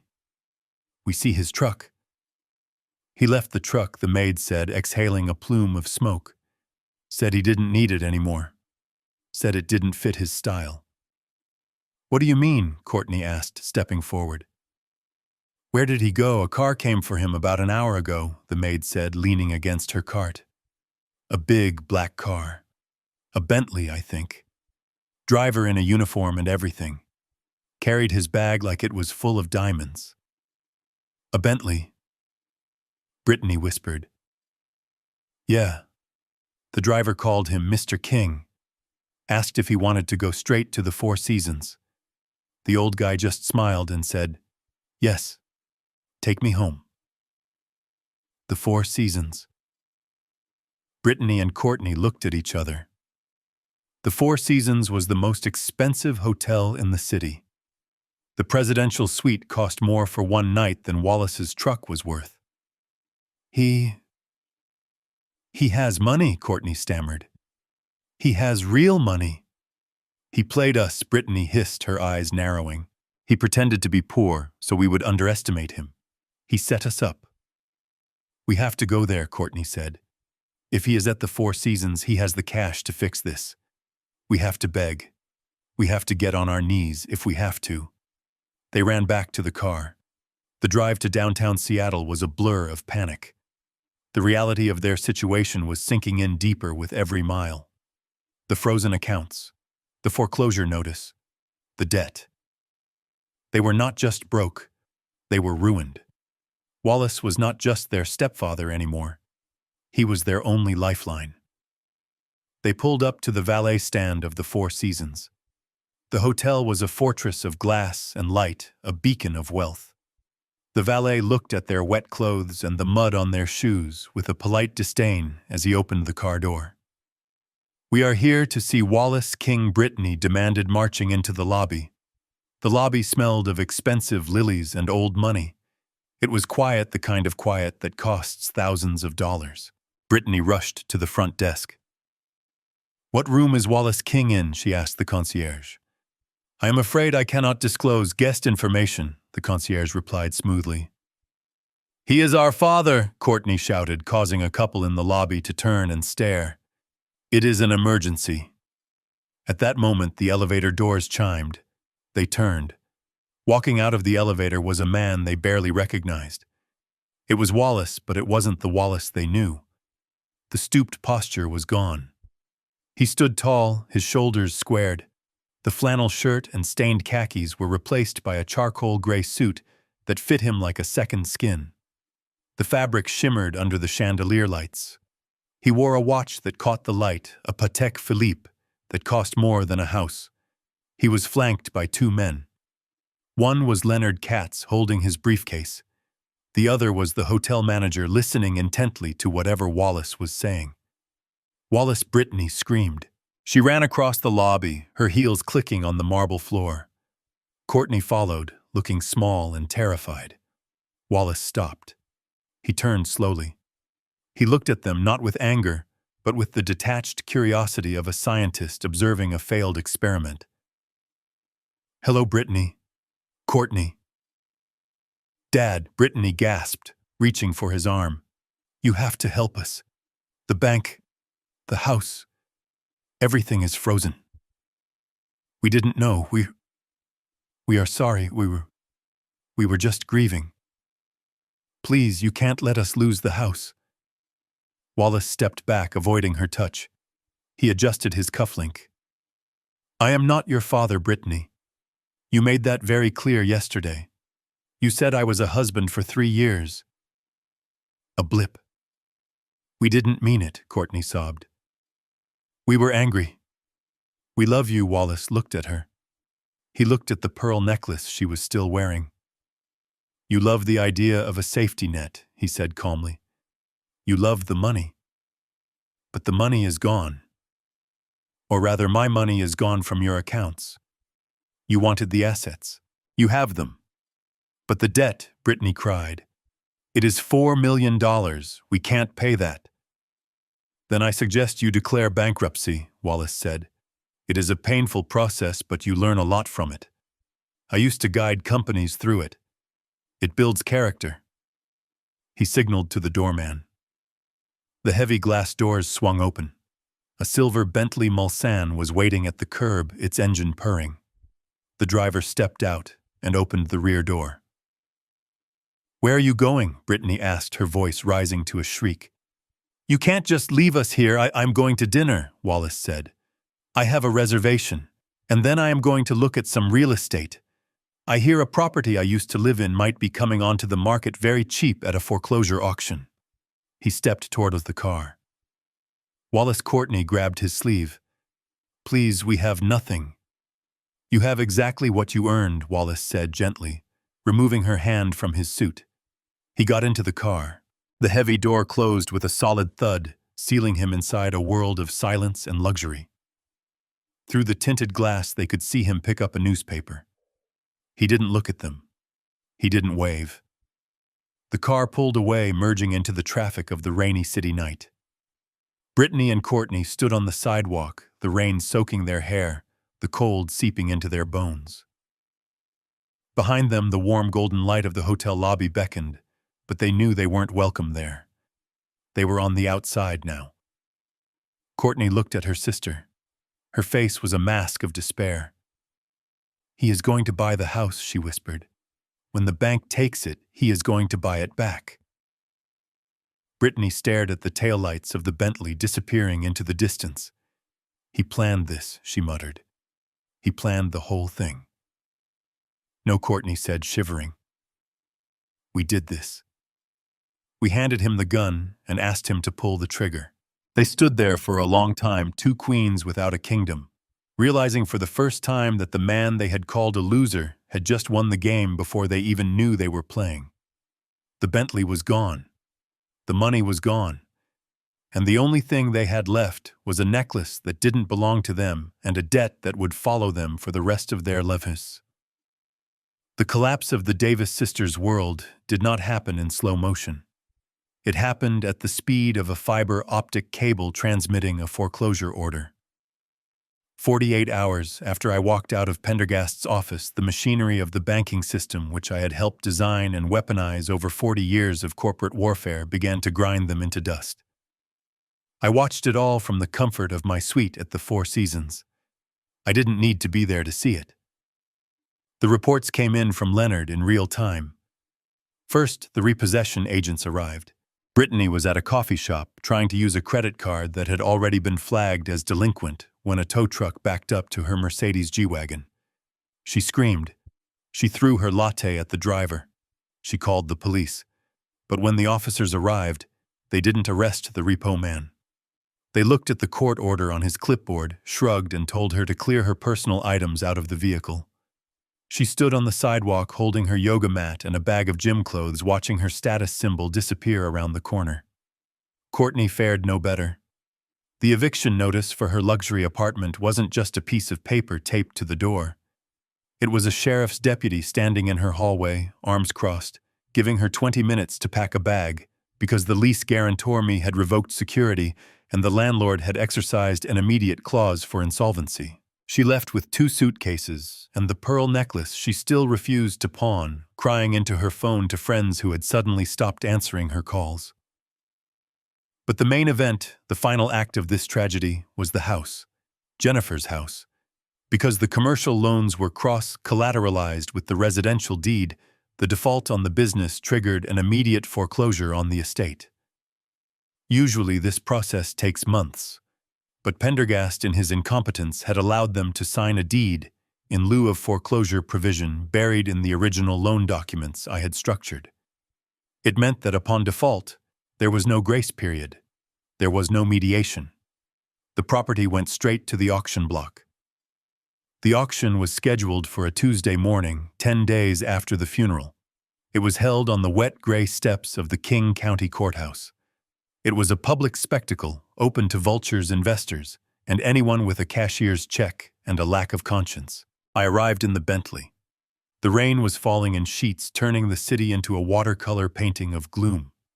I wore a long black trench coat and held a sturdy umbrella. Leonard stood beside me, checking his watch. "They are here," Leonard murmured, tilting his head toward the bottom of the steps. I looked down. Huddled under a cheap, broken umbrella were Brittany and Courtney. They looked like ghosts of the women who had sneered at me in the dining room less than 2 weeks ago. Their hair was frizzy and damp. They wore jeans and sweatshirts, the designer clothes likely sold or ruined. They looked exhausted, their eyes rimmed with dark circles that spoke of sleepless nights in cheap motels or on friends' couches. They were there to watch the end. They were there hoping for a miracle. Maybe they thought a white knight would buy the house and let them stay. Maybe they thought the bank would have mercy. They still didn't understand how the world worked. The auctioneer, a man with a voice like gravel in a blender, stepped up to the podium. A small crowd of investors gathered. I recognized a few of them. Sharks I had swum with in the past. They nodded at me with respect. They knew why I was there. "We are here to auction the property located at 4452 Highland Drive," the auctioneer bellowed over the sound of the rain. "Along with the commercial assets and intellectual property of Jennifer's Decor, LLC. This is a bundled asset sale. Opening bid is set at the value of the outstanding lien, $4.2 million. The crowd murmured. $4 million was a steep opening bid for a house and a failing business. The investors looked at their tablets, calculating margins. They saw the debt. They saw the risk. They stayed silent. Brittany clutched Courtney's hand. I could see her lips moving, praying. "Please, nobody bid. Please let us keep it." She didn't understand. If nobody bid, the bank took it. She lost either way. "Going once at 4.2 million, the auctioneer called out. Silence. The rain drummed against the pavement. "Going twice." I stepped forward. I didn't raise a paddle. I didn't shout. I simply raised my right hand, my leather glove gleaming wetly. "Credit bid," I said. My voice wasn't loud, but it cut through the noise of the storm like a knife. The auctioneer looked at me. He checked his ledger. He saw my name listed as the primary secured creditor. In a foreclosure auction, the person holding the debt has the right to bid using the money owed to them. I didn't have to pay $4 million. I was using the $4 million they owed me to buy the house. I was paying with their debt. "Mr. Wallace King bids the full credit amount," the auctioneer announced. "Are there any other bids?" The investors looked at me. They knew better than to bid against the liquidator on his own paper. They closed their umbrellas and walked away. "Going once, going twice, sold to Mr. Wallace King for the credit bid. Amount of $4.2 million. The gavel hit the podium with a crack that sounded like a gunshot. Brittany and Courtney froze. They turned slowly, looking up the steps. They saw me standing there, looming over them like a gargoyle. They saw the suit. They saw the Bentley waiting at the curb. They saw the man they had thrown away. For a moment, there was only the sound of the rain. Then the realization hit them. I owned the house. I owned the business. I owned everything. Again. They ran up the steps. Brittany tripped, scraping her knee on the concrete, but she scrambled up, desperate. Courtney followed, sobbing. "Wallace," Brittany screamed, her voice raw. "Wallace, you bought it. You saved it." They stopped a few feet away from me. Leonard stepped in front of me, a physical barrier, but I waved him aside. I wanted them to come close. I wanted to see the hope in their eyes before I extinguished it. "Oh my God!" Courtney wept, clasping her hands together. "We knew you wouldn't let strangers take Mom's house. We knew you still cared. We are so sorry, Wallace. We were crazy. We were grieving. Thank you. Thank you for saving us." Brittany wiped the rain and hair from her face. She tried to smile, but it looked like a grimace of pain. "Dad," she choked out. The word hung in the air, heavy and false. "Dad, we made a mess. We know that. But we can fix it. We can be a family again. We can move back in right. We can run the business together. You can teach us. We will listen this time. I promise." I looked down at them. I looked at the mud on Brittany's knees, mirroring the mud on my shoes at the funeral. I looked at the pearl necklace Courtney was still wearing, the only piece of her mother she hadn't tried to sell. I took a step closer. The air between us was cold. "Dad," I repeated softly. Brittany nodded eagerly, tears mixing with the rain on her cheeks. "Yes, Dad. You married Mom. That makes you our father. Family forgives, right? Family fixes things." I looked her dead in the eyes. My face was a mask of stone. "Do not call me Dad," I said. My voice was low, devoid of any warmth. "I am not your father. I never was. To you, I was just the husband for 3 years. I was the squatter. I was the old man you laughed at while you drank champagne." Brittany's smile faltered. The hope began to drain from her eyes, replaced by a dawning horror. But you bought the house," she stammered. "Why would you buy it if not for us?" "I bought it because it was cheap," I said coldly. "I bought it because I hold the note and I never leave money on the table. It is a distressed asset, Brittany. And I am a liquidator." Courtney let out a wail. "But where are we supposed to go? We have no money. We have no home. Our cards are frozen. We are sleeping in a Motel 6, Wallace." "Then you are living better than I was when you kicked me out," I replied. "I was in the starlight. It has bedbugs." I signaled to Leonard. He handed me a large envelope. I pulled out a set of keys. The keys to the house. The keys they had forced me to leave on the table. I jingled them in my hand. The sound was sharp and metallic. "This house is no longer your mother's home," I said.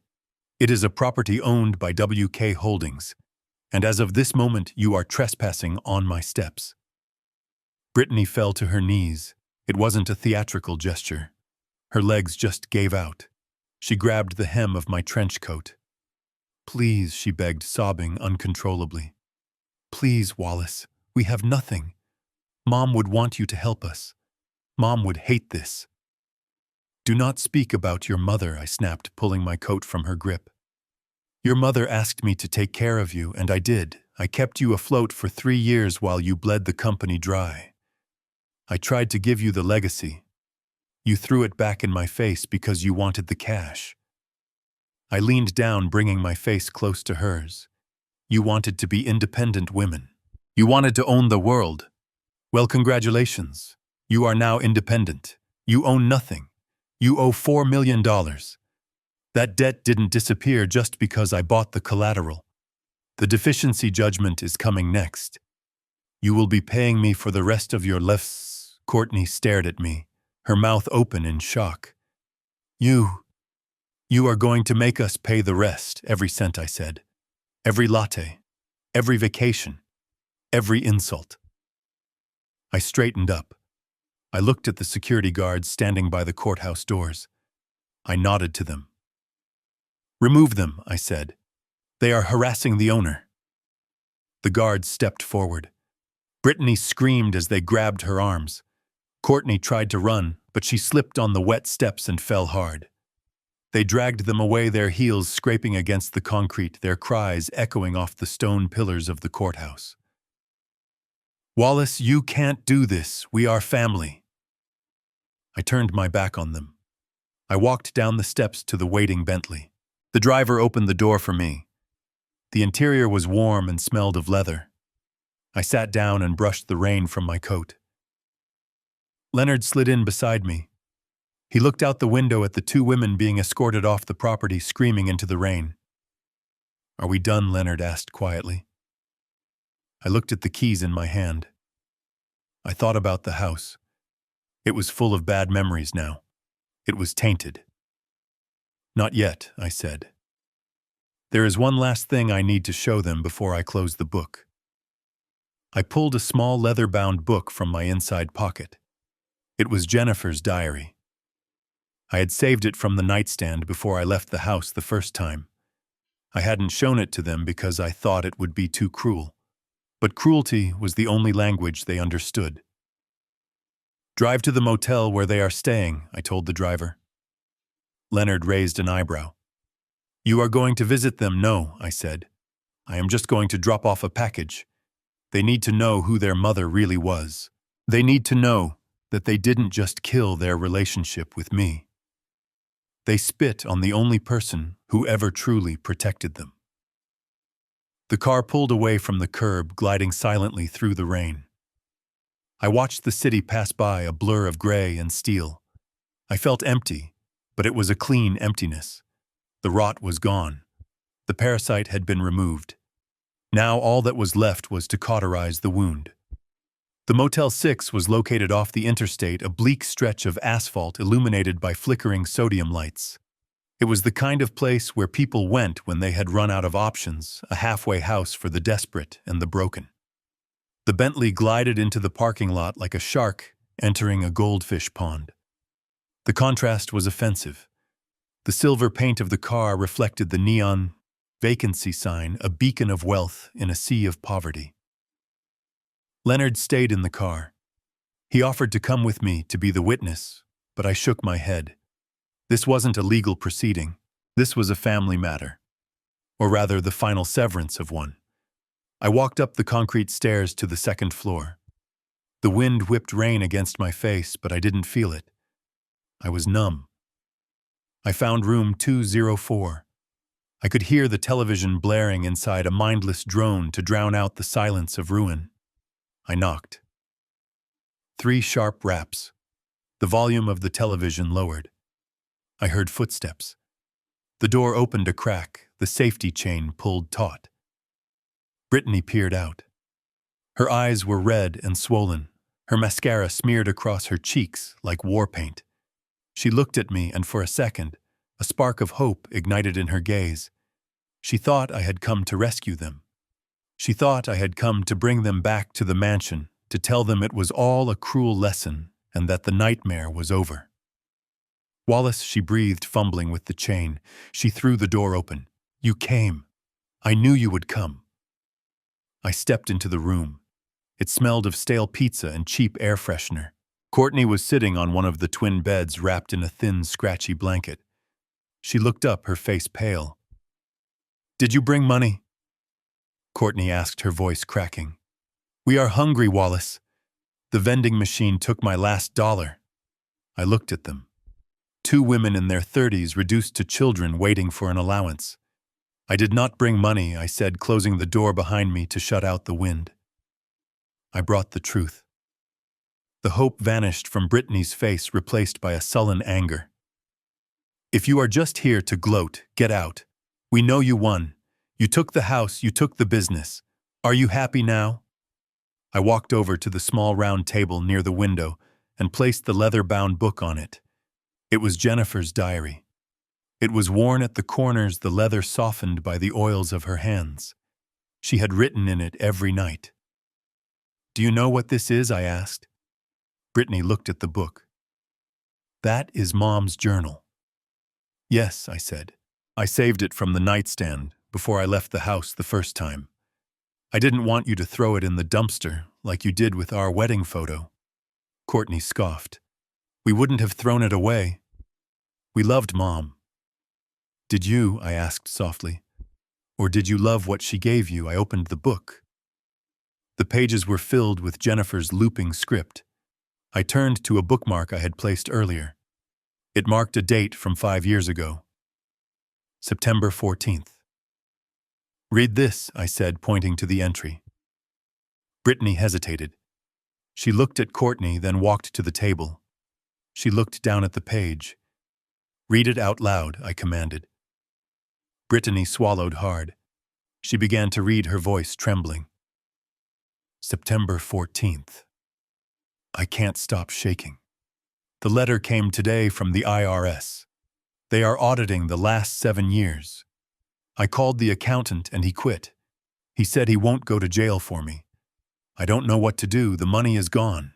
I spent the tax withholdings on Brittany's graduate school tuition and Courtney's trip to Bali.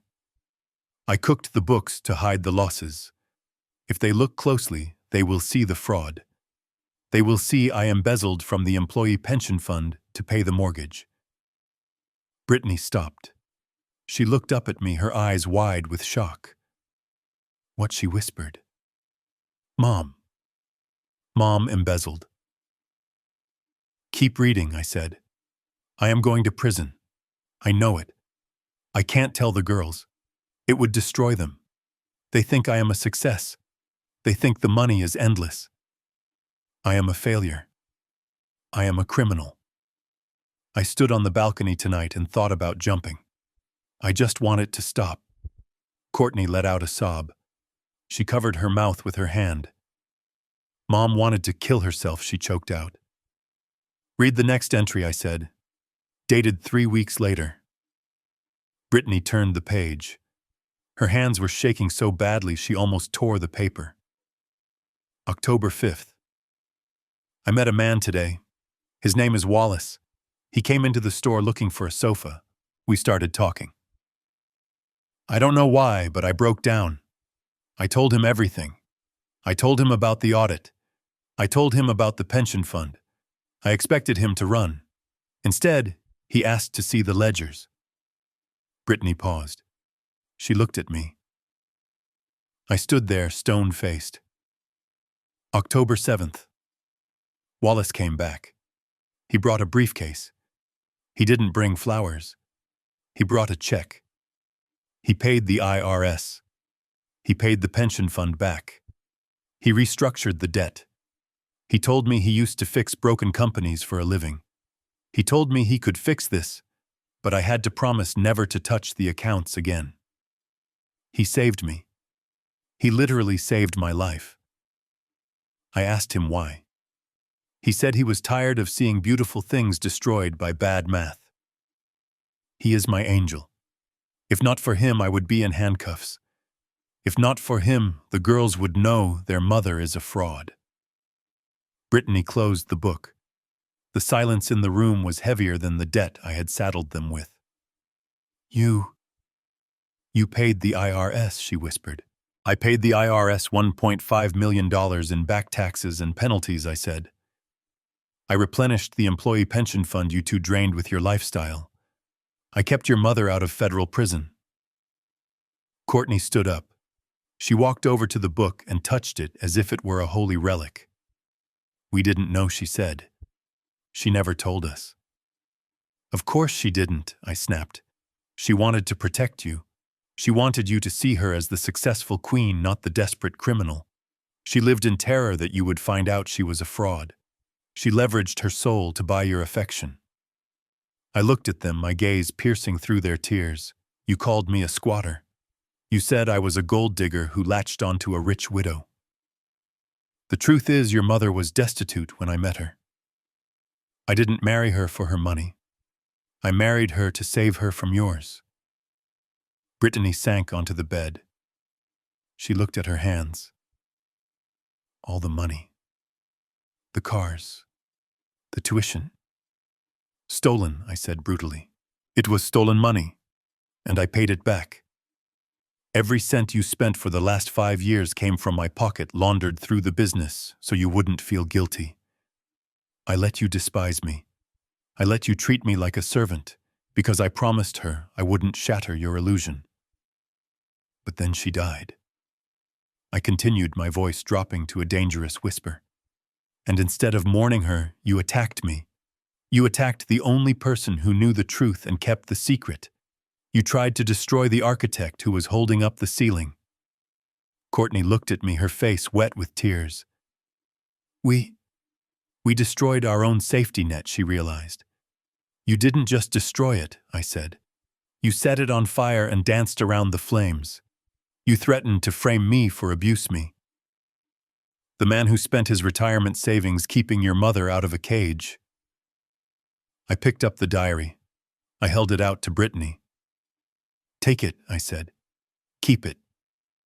She recoiled. I don't want it. Take it, I shouted, my voice filling the small room. She took the book, clutching it to her chest. Read it every night, I told them. Read it when you are working double shifts to pay off the deficiency judgment. Read it when you are sleeping in a rented room because you lost the mansion. Remember who your mother really was. She wasn't a saint. She was a woman who made mistakes because she couldn't say no to you. And remember who I was. I wasn't the stepdad you were stuck with. I was the only thing standing between you and the street. I walked to the door. I put my hand on the knob. Brittany spoke. Her voice was barely a whisper. Wallace. Dad. Please. We are sorry. We didn't know. Help us. Just one more time. I turned back. I looked at the two women who had thrown my clothes in the mud. You had a savior, I said. Her name was Jennifer, and you bled her dry until she died. Then you had a second savior. His name was Wallace, and you spat in his face. I opened the door. The rain swirled in. You are out of saviors, girls. You are on your own. I stepped out into the night and pulled the door shut. I heard wailing from inside the room, a sound of pure, unadulterated regret. It was the sound of children realizing that the dark is real and the nightlight has burned out. I walked down the stairs to the waiting Bentley. Leonard opened the door for me. Everything okay? He asked. I looked up at the window of room 204. The light was on. I could see their silhouettes. They finally know the truth, I said, sliding into the leather seat. And does the truth set you free? Leonard asked. I thought about the diary. I thought about the secrets I had carried. No, I said. The truth doesn't set you free. The truth just explains why you are in chains, but at least now they know who forged the links. Drive, Leonard. I'm done here.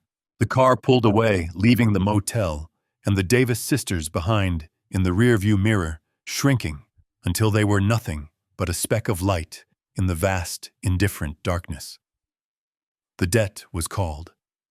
The ledger was balanced, and the silence that followed was the most expensive thing they would ever own.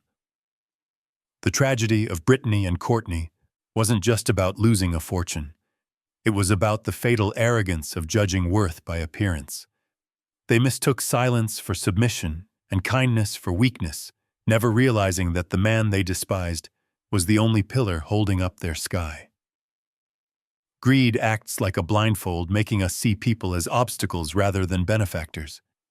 They were so desperate to claim the empire that they didn't bother to check the foundation. In the end, they learned the hardest truth of life: when you burn a bridge to light your way, you have no right to complain when you are left stranded in the dark. Did you enjoy this story of ultimate financial justice? Let me know in the comments. If you were Wallace, would you have given them one last chance after reading the diary? Or did they deserve to be left in the cold? Don't forget to like, subscribe, and turn on notifications for more stories where the underdog bites back.